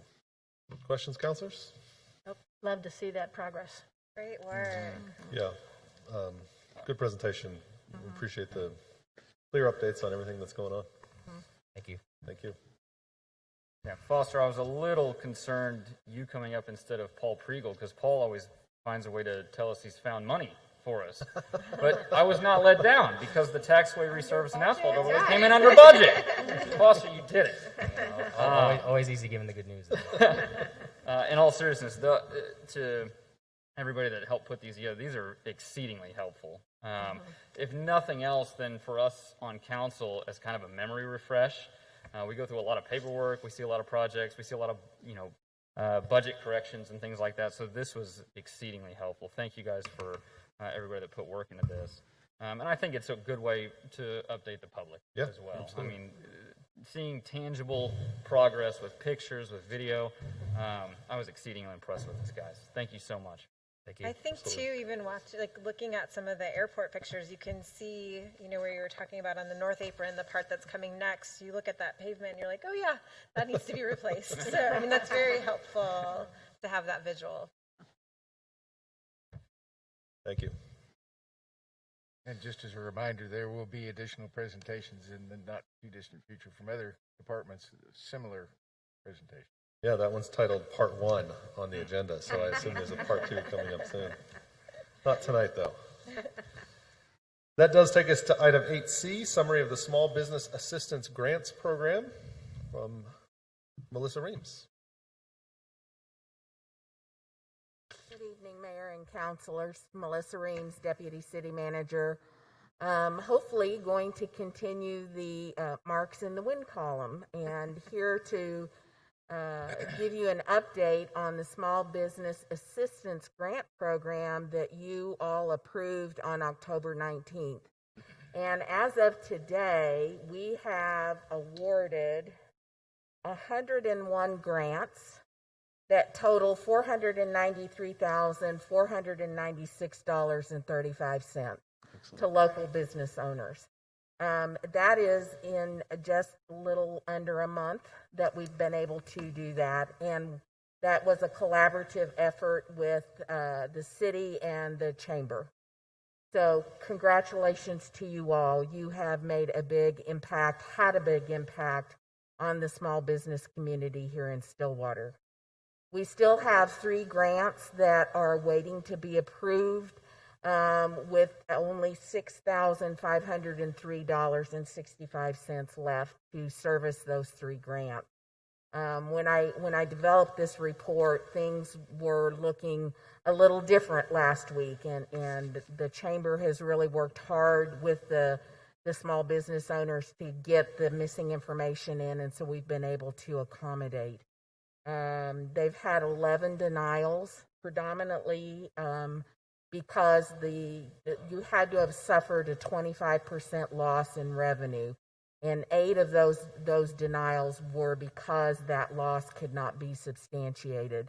There were a couple of businesses that applied, but they were outside the corporate city limits. And then there was one business owner that applied that was not in business as of January 1st, 2020. So overall, a very successful grant program, and a great thing for the community. That's good to hear. Thank you to you all and to the chamber for the administration part of that, and getting the applications in and getting them vetted and getting those checks out. We really appreciate the hard work on that side of it. It's been very gratifying for some of our staff, especially on the finance side, that they were the ones bringing the good news that these grants were coming. And you heard from John Barry 2 weeks ago what an impact that grant had on his business. Well, our finance staff has gotten to hear some of those stories as well. So all in all, it's been a great experience for us. I think it would be beneficial for you all to, as you do follow up with the chamber and sort of look at what we're able to do, looking at other CARES money or available funds we might be able to have, to look at what there is another round that we could do, or if there's other options. We'd want to talk about that as we go forward. You know, as we go through the holiday season, I think a lot of our local retailers are going to see some of the challenges again. So we'll keep looking, in terms of what we can do to find some additional funding. Absolutely. I was visiting with one of the chamber, Joshua Hawkins at the chamber, and what he was suggesting to me is that we consider this open air eating concept. You all have approved the amendments for the streeteries, but also there may need to be some funding that go along with that. So the chamber right now is trying to gather information from their members and other local business owners here in town to see what their needs are exactly. It may change over time and not necessarily be just the loss of revenue, but the expenditure side of adapting to a much different environment in which they're going to have to operate. I do think that's some of the feedback that we've, heard or just seen, from friends that own businesses, that there's a lot that goes into, I know we as a city have experienced that too, there's a lot that goes into providing PPE, adding those, acrylic barriers, or retooling yourself for the current climate of business. And I certainly would be excited to look into what opportunities we might have to assist, in addition to just encouraging our community to shop local this holiday season. Absolutely. Thank you. Thank you, Melissa. All right, well, speaking of the outdoor eating, we're going to move down to item 9A, ordinances on first reading, and the first one on the list is ordinance 3456. This is an ordinance amending the Stillwater City Code by amending Chapter 23, Land Development Code, Article 5, Use Categories and Limitations, Division 2, Accessory Use Categories and Regulations to create Section 23-105, Sidewalk, Street, and Parking Lot Service Areas. This is the ordinance that would create the ability to do some of that outdoor dining. Are there questions or comments about the ordinance? Just for clarification, we did renumber this ordinance from the original reading that you had. Originally, it was in the overlay section of chapter 23, and after some review, we decided that that's probably not where it needed to be, since you were going to expand it to other zoning classifications in the form-based code area. So we recodified it at section 23-105, which is accessory uses.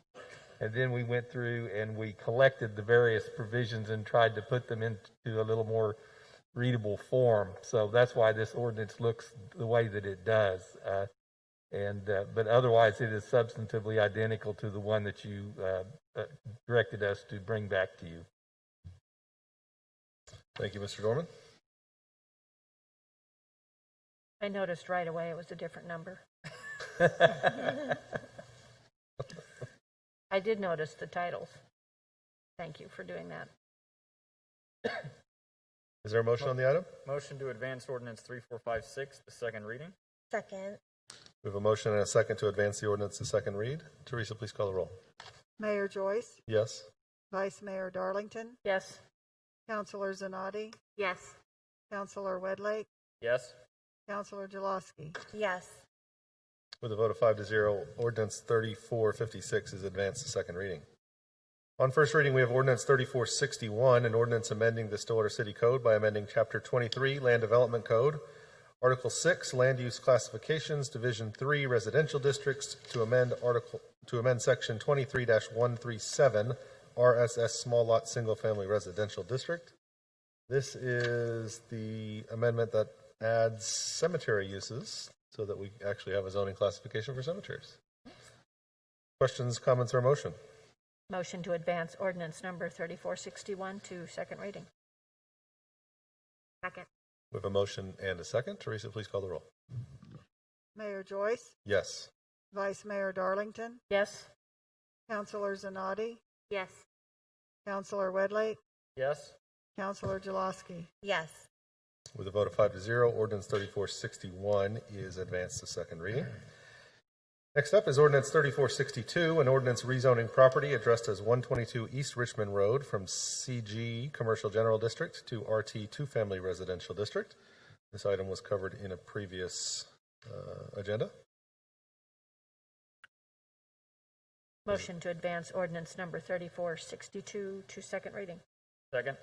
A motion and a second. Teresa, please call the roll. Mayor Joyce, Yes. Vice Mayor Darlington, Yes. Councilor Zanotti, Yes. Councilor Wedlake, Yes. Councilor Jaloski. Yes. With a vote of 5-0, ordinance 3462 is advanced to second reading. We've already covered 3463, so we'll jump to ordinance 3464, an ordinance amending the Stillwater City Code by amending Chapter 14, Civil Emergencies, Article 2, Emergency Management, Division 3, State of Emergency, to amend Section 14-63, Violations, Penalty, and declaring an emergency. Mr. Dormer, you want to give us a rundown on this one? This is some housekeeping. When we were doing a few of these proclamations, one of the things that comes up is the penalty provision for violation of an emergency proclamation. And as we got to looking through some of the substantive provisions that were in the proclamations that have been issued, we determined that the penalty that was in place for this particular section of the code was somewhat excessive in comparison to state law on those similar items. In fact, state law basically provided for a fine only, as opposed to the city ordinance, which provided for jail time, because it's a very broad ordinance which mirrors a very broad statute that gives the mayor extraordinary authority in times of riot, insurrection, health emergencies, public disasters, and so forth. So realizing that we were probably going to be issuing some more proclamations, and to simplify things, our recommendation is to go ahead and amend the penalty provision, the general penalty provision for this particular section tonight, to reflect that it's a Class C offense and punishable by a fine of up to $500 per offense, And then the sections that the gentleman referenced a little while ago in the public comments, we would come back with specific penalties with those, because we actually need to go in and research those sections and see how many of them we can still prosecute. The statute that gave rise to this particular ordinance is somewhat dated, and the state has preempted us in some of these areas where we would be able to, where you would have the authority to impose, where the police would have the authority to step in and issue citations and arrest in some of these areas. These would be things that would probably be prosecuted by the district attorney's office now and not our office. So we will go back in and clean up the provisions that he references that deal with riots and insurrection, which is essentially what this is about, and doing damage to persons' properties and so forth. But for the short term, we think amending this penalty provision so that it is consistent with the state laws is the right thing to do. And that would be my recommendation. Okay, so just to clarify, this is not related to the mask ordinance. This penalty provision is not. It has nothing to do with the mask ordinance. This would be what would come into play if there was a violation of one of our emergency orders that we had in place, that we have in place now, or that we've had in place in the past. And it's just sort of the general penalty provision for violations of something along those lines. Yes, sir. It provides a maximum penalty that a judge could impose if someone was cited for violation of the emergency proclamation. So we'd be backing that penalty off a little bit to make it more in line with what state law provides.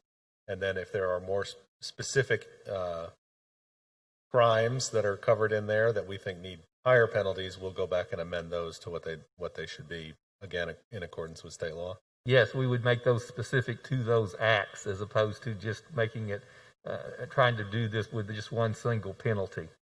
So currently we've got like a high level of penalty that covers everything, and we're going to back that back to a lower penalty and then go back and add the higher ones if we need to for the specific.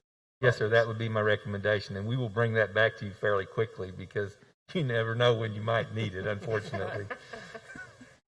Okay, that is helpful, question, or at least for me. Councilors, any other questions? No. Is there a motion on this ordinance? Motion to move ordinance number 3464 to second reading. Second. We have a motion and a second. Teresa, please call the roll. Mayor Joyce, Yes. Vice Mayor Darlington, Yes. Councilor Zanotti, Yes. Councilor Wedlake, Yes. Councilor Jaloski. Yes. With a vote of 5-0, ordinance 3464 is moved to second reading. On second reading, we have ordinance 3460, an ordinance closing the south 2 feet of an existing 20-foot utility easement located on lots 1 to 4 and lots 6 to 8, replat of block 6, East Ridge second section, on property addressed as 1004, 1010, 1014, 1108, 1116, 11 and 1122, East Swim Avenue, and 1204 East Swim Avenue. That's a lot of addresses to say. Motion to adopt ordinance 3460. Second. We have a motion and a second. Teresa, please call the roll. Mayor Joyce, Yes. Vice Mayor Darlington, Yes. Councilor Zanotti, Yes. Councilor Wedlake, Yes. Councilor Jaloski. Yes. With a vote of 5-0, ordinance 3460 is now adopted. That takes us to item 10, reports from officers and boards. Mr. Dorman? Nothing to report tonight, sir. Mr. McNichol? 2 items, Mayor. Today, the city began curbside pickup for storm debris. If you're in the city limits, make sure your storm debris gets to your curb in lengths of 10 feet or less. City trucks will be making their rounds over the next week or more, much more. Yes. Over the next probably couple of months, actually, as part of the storm debris cleanup program. And what will happen is they will start in a neighborhood on the same day that route is run, and then they'll move to another neighborhood. So they may not get it all in the first pass. So just because my neighbor gets theirs picked up and I don't, that doesn't mean we missed you. Okay. We just finished the drop-off portion of this program, which allowed residents to drop off an unlimited amount of debris at Wittenberg Park.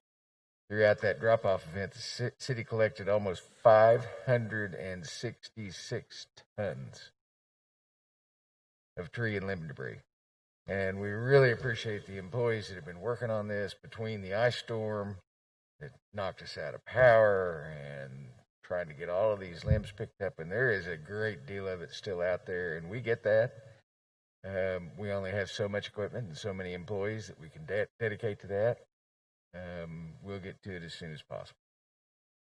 And the other item is very brief. We would just ask people to continue to keep our firefighter in their thoughts and prayers as he fights COVID. Yeah, absolutely. Thank you. Councilors, Vice Mayor. Yes. If you would like, it's hard to believe that it's time to start these announcements, but it is. If you would like to give your input on the city's budget for the 2022 fiscal year, now is the time. It's your tax money. Please suggest to us how you would spend it.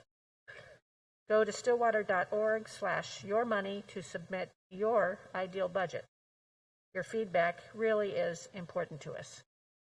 Absolutely. And we've got some great tools online for people to help make those recommendations. So please go do that. Councilor Zanotti. Yes, the holiday season is rapidly approaching, and that means it's time to start thinking about holiday shopping. Don't forget to check out all the wonderful local businesses that Stillwater has to offer. When you choose to support small businesses, you are helping your neighbors build a strong community that you can be proud to call home.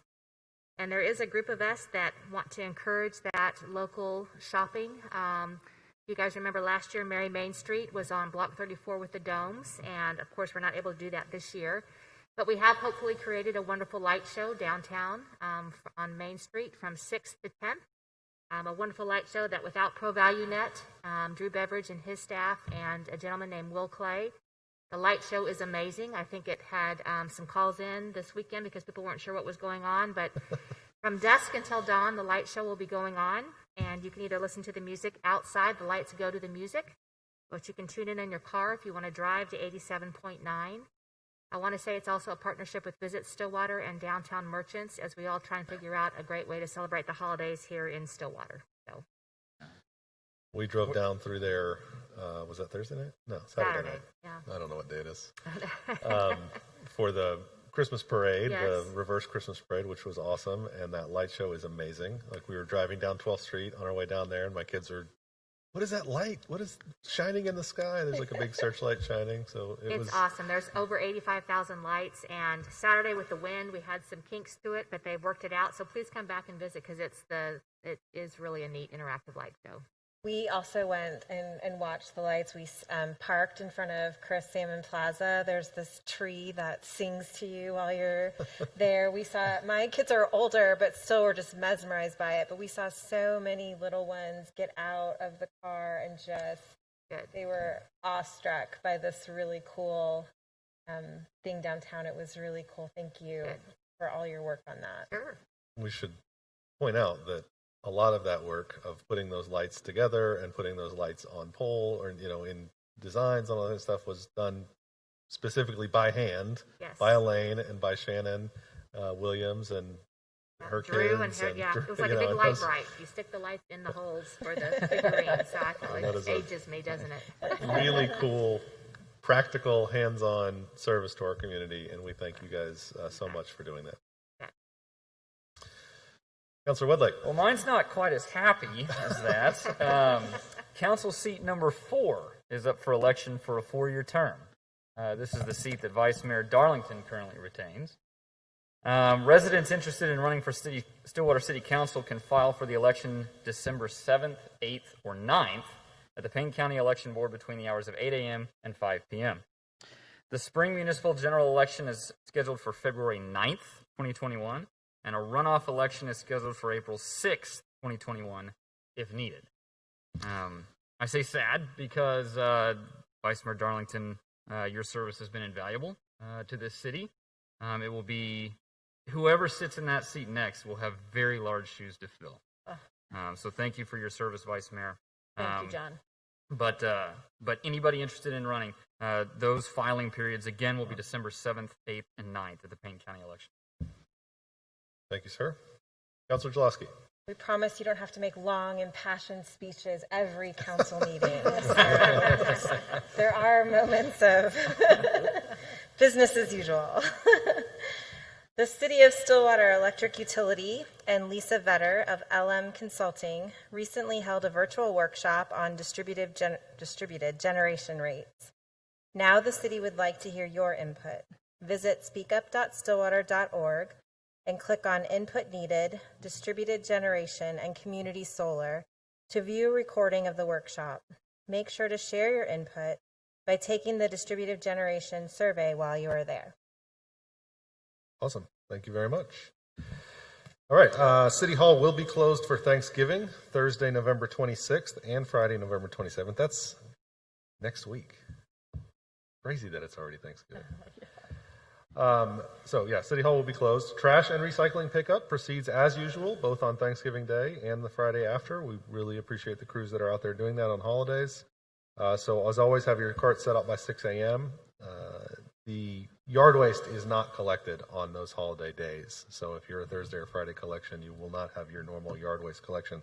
I think we should point out, Norman, in addition to the big limb pickup, they are still going around and doing normal yard waste pickup. Yes, sir, they are. Which is great because we just had some leaf bags and stuff out this week, and they did pick them up. So normal yard waste collection is still happening, in addition to the large limbs.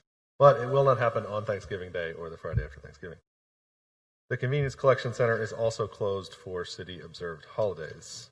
I also want to note, I didn't get this proclamation into Patty in time to get it on the agenda for tonight, but I am going to issue a proclamation outside of the meeting for Small Business Saturday, which is the Saturday following Thanksgiving. Stillwater celebrates our local small businesses and the contributions they make to our economy and to the community. Small businesses represent 99.9% of all firms with paid employees in the U.S. and are responsible for 65% of new jobs and employ 47% of the employees in the private sector in the United States. 96% of consumers who shopped on Small Business Saturday agree that shopping at an independently owned small business supports their commitment to making purchases that have a positive social, economic, and environmental impact, and 97% agree that small businesses are essential to their community. So I encourage everyone to shop local on Small Business Saturday, which is November 28, 2020, next Saturday. This not coming Saturday, the Saturday after, in support of Small Business Saturday, and I'll make sure we get that proclamation out before then. One other note in this section, you all probably did see that the Governor Stitt announced he would be issuing a new statewide order regarding early closing of restaurants and bars starting later this week. It also requires certain distancing to be followed in restaurant table spacing, and it requires state employees in state buildings to wear masks. I think these are good steps forward, and I appreciate the governor taking those. We're going to be reviewing his order when it comes in. We currently still have an order in place that requires distancing and seated service in bars in Stillwater. This will continue to be in place. We can institute emergency orders that do more than what the governor has done, and so we'll take a look at what his order officially says when we get a copy of it, and we'll be issuing a revised order here in Stillwater to take those into account as well. So we will keep an eye out for that here over the next couple of days as we see what the governor's order actually says. All right, that's all I've got. Item 12 is appointments. We have an open seat on the Stillwater Reinvestment Plan Campus Link Downtown Project Implementation Policy Committee. We had several interested applications for this open seat. We really appreciate everyone who's willing to sit and serve in this capacity. At this time, I would like to nominate Candace Robinson to take the open seat on the TIF Implementation Policy Committee. Second. We have a motion and a second to appoint Candace to the TIF Committee. Teresa, please call the roll. Mayor Joyce, Yes. Vice Mayor Darlington, Yes. Councilor Zanotti, Yes. Councilor Wedlake, Yes. Councilor Jaloski. Yes. With a vote of 5-0, Candace Robinson is now appointed to the Stillwater Reinvestment Plan Implementation Policy Committee. We appreciate your willingness to serve and look forward to having you in that role. That's everything on the City Council agenda for this evening. Is there a motion to adjourn? Motion to adjourn. Second. We have a motion and a second. Teresa, please call the roll. Mayor Joyce, Yes? Vice Mayor Darlington, Yes. Councilor Zanotti, Yes. Councilor Wedlake, Yes. Councilor Jaloski. Yes. With With a vote of 5-0, the Stillwater City Council is now adjourned. At this time, I will call to order the Stillwater Utilities Authority meeting for September. I tell you, I don't know what day or month it is. The Stillwater Utilities Authority meeting for November 16th, 2020. On the consent docket, we have special meeting minutes. Is there a motion? Motion to approve the consent docket. Second. We have a motion and a second. Teresa, please call the roll. Chair Joyce, Yes? Vice Chair Darlington, Yes. Trustee Zanotti, Yes.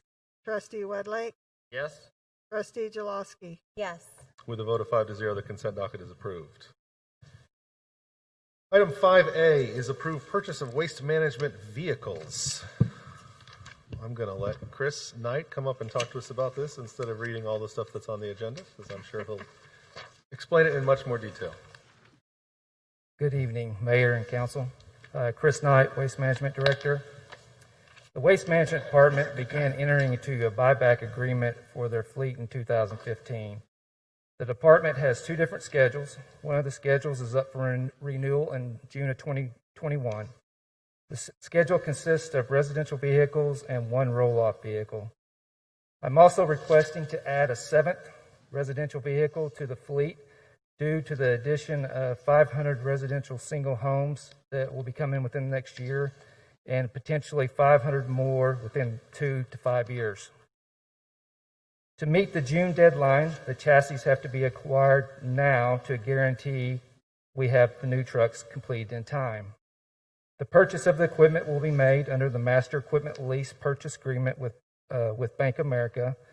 Annual payments of approximately $482,880 will be made for 5 years with the option of early payoff in 3 years. The funds will be appropriated into the Waste Management Fund. Do you have any questions? Trustees? No questions? Okay. No questions. Are you ready for the recommendation? Please. It is recommended that the trustees authorize staff to lease, purchase 7 new residential refuse vehicles and 1 new roll-off refuse vehicle from United Engines at the initial purchase amount of $2,306,500 per Oklahoma State Purchasing Contract SW197. Authorize staff to enter into a buyback agreement with the option to sell 8 new vehicles after 3 years. Authorize staff to exercise the buyback option for the 6 used residential vehicles and 1 used roll-off vehicle, and authorize staff to utilize the funds received from Carolina Environmental to pay off the remaining balance of $748,956.69 to Bank of America, approve budget amendment, and authorize the general manager to sign all appropriate documents. Quite a recommendation. It was. Just a point of clarification, again, for people who don't do this all the time.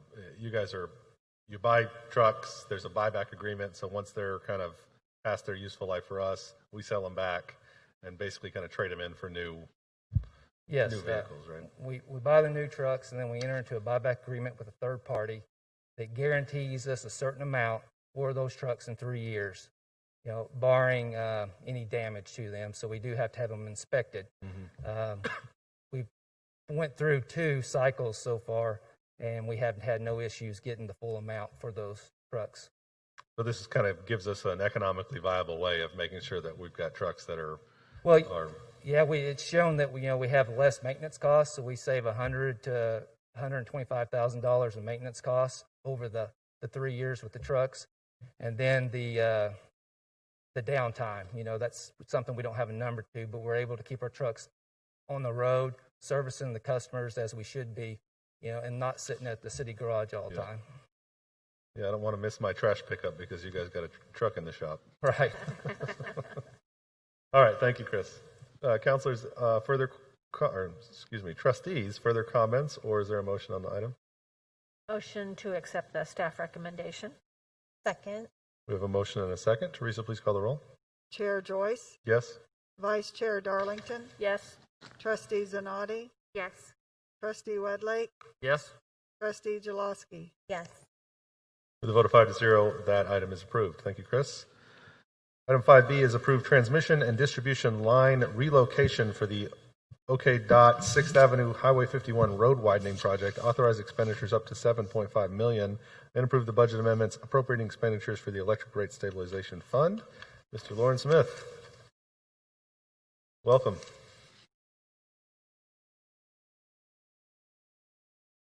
Good evening, trustees. Lauren Smith, Electric Utility Director. The Oklahoma Department of Transportation is scheduled to rebuild 6th Avenue from Western Road to Perkins Road in 2025. As part of the 6th Avenue Road rebuild project, ODOT has requested that we remove all the overhead electric lines that run along 6th Avenue from Western Road to Perkins. It is my understanding that the final design has not been completed yet. However, we have been informed that regardless of whatever the final design looks like, we'll be asked to remove our lines to clear the easement. This project is a win-win for our electric system. Most importantly, it will significantly enhance our 69,000 volt transmission loop by allowing us to sectionalize for better fault management. We did something very similar to this on the north side of town a couple years back, and it has proven over and over again to keep the lights on whenever we have faults on that system. This project encompasses several already scheduled projects in our 5-year capital improvement plan. We believe there will be a cost savings due to economies of scale and staff efforts by completing these all at once. Due to the size and nature of the scope, this will be a multi-year, multi-contract job. We are estimating around 3 years for completion. I've got some maps here that I'd like to show and kind of give a little illustration about what we're talking about. This is an overview of Western. This is Western Street, about the middle of the screen. This is 6th Avenue in about the middle of the screen. And so the idea is that this gray line that you see would be our 69,000 volt transmission line that we would remove, and in particular down 6th Street from Western. This is Western here at the intersection of Western and 6th, down to about Blakely, or down to about Walnut, and then to the hospital substation. We would remove here and then propose a new route over here on Sanger Road. If you follow the green line back on Virginia, the green line here at Sanger, you see a dotted purple line, and this is where we would reroute the 69,000 volt transmission lines to accommodate reconnecting the loop back here at our hospital substation. So this is a expanded view of 6th Street and Sanger. And what we're proposing is this line would come down about the half section line on Sanger Road and then cut back to the west and reconnect over here on 12th Street. And as part of the project, a great idea came up about including a walking path down this easement all the way through the section to connect several other bike trails and walking trails. And so we think that would just be... That's the way to sell it. Icing on the cake, right? And so the idea here is this would be probably aggregate based, and it would serve two purposes: a great walking path, bike path connection, as well as allow us access to our easement and our transmission lines so that we could keep it clear. And another thought was, I don't know if it shows up too well here, but we're talking about perhaps following the creek a little, as close as we can or something to, that space is probably not used that much. Anyway, we'd have to find out how it goes. And so my last screen here just shows the distribution circuits that we would have to remove and reconnect and redesign to keep the system whole. But we're confident that we can do what ODOT has requested and clear the easement there. And so the project, we're estimating a rough estimate of about $7.5 million. Funds are available in the electric rate stabilization fund to complete this project. And so I have a motion, but I would accept any questions now or try to answer any questions. Trustees? Oh, Lauren, I do have a question. Yes, ma'am. Can any of these lines be underground? I would say that, especially for the 69,000 volt system, we do not recommend burying 69,000 volt conductor for several reasons. One, it's 2 to 3 times more expensive to bury, as well as it's a lot harder to locate faults. And when there are faults underground, it takes a lot longer to clear the faults. And when we're talking about a transmission line, it is the artery of the system that needs to be back together rather quickly. And the third reason about running down 6th Street is the ODOT wants all the easements cleared of all utilities, underground and overhead. And so there's really no more real estate there to underground. Does that answer your question? Yes, it does. Thank you. Thank you. Trustees, further questions? What's your recommendation, Lauren? Okay, I have a motion to approve the transmission and distribution relocation project, authorizing expenditures up to $7.5 million, and approve the budget amendment appropriating expenditures from the Electric Rate Stabilization Fund. Thank you, sir. Trustees? Motion to approve staff's recommendation. Second. We have a motion and a second. Teresa, please call the roll. Chair Joyce, Yes. Vice Chair Darlington, Yes. Trustee Zanotti, Yes. Trustee Wedlake, Yes. Trustee Jalowski. Yes. With a vote of 5-0, staff recommendations approved. Lauren, before I let you go, it just popped into my head. I mean, when this project is done, there won't be any overhead transmission lines going down 6th Street. I mean, that whole area will be clear of overhead transmission. Correct. So from 6th to Western, the transmission lines will be removed. From Perkins to Western? Excuse me? From Perkins to Western? Correct. There's the only transmission lines on 6th, they're from Western to about Walnut. Okay. What about the lower voltage lines? Right, and so the distribution as well. That's the distribution will be removed as well. It'll be pulled back. We'll remove it from what's running down 6th Street and pull it back to neighborhoods behind and tie it back together. So that'll be a pretty nice visual change. It'll be a nice visual from 6th Street, 6th and Western to Virginia and Western. We will remove the 80-foot transmission poles, but the distribution will remain on that run. Okay. But run it down 6th. I think that's the goal, is to clean that. That's great. Clean that Excellent. up. This initial area is from Western to Blakely is really what we're going to clean out. So the rest, all this. And that corner right there at 6th and Western, where there's all those poles, those aren't going to be there anymore? The idea is that those will be removed, yes. It's going to be awesome. Yeah, it'll be cleared back. In just 8 or 10 short years. Just about 3, hopefully. Yeah, this is a complex. It sounds easy on paper, but let me tell you, it's a big one. So. No, it's great. We appreciate it. Thank you, Lauren. Thank you. That's it for the agenda, except for reports from officers and boards. Mr. Dorman? Nothing, sir. Mr. McNichol? No items, sir. Trustees? No. Is there a motion to adjourn? Motion to adjourn? Second. We have a motion and a second. Teresa, please call the roll. Chair Joyce, Yes. Vice Chair Darlington, Yes. Trustee Zanotti, Yes. Trustee Wedlake, Yes. Trustee Jalowski. Yes. With a vote of 5-0, Stillwater Utilities Authority is now adjourned. At this time, I will call to order the Stillwater Economic Development Authority for November 16, 2020. On the consent docket, we have meeting minutes. Is there a motion? Motion to approve the consent docket. Second. We have a motion and a second. Teresa, please call the roll. Chair Joyce, Yes. Vice Chair Darlington, Yes. Trustee Zanotti, Yes. Trustee Wedlake, Yes. Trustee Jalowski. Yes. With a vote of 5-0, the consent docket is approved. Only items here are reports. Mr. Dorman. Request an executive session pursuant to 25 OS subsection 307 C11 for the purpose of conferring on matters pertaining to economic development, including the transfer of property, financing, or the creation of a proposal to entice a business to locate within the city of Stillwater, because public disclosure of the matter to be discussed would interfere with the development of products and services and would violate the confidentiality of the business. Thank you, Mr. Dorman. Mr. McNichol? No items, sir. Thank you. Trustees? No. I will just say briefly at the very end of this, it was nice to see everybody's face today. It's been a while since we were all in the same room.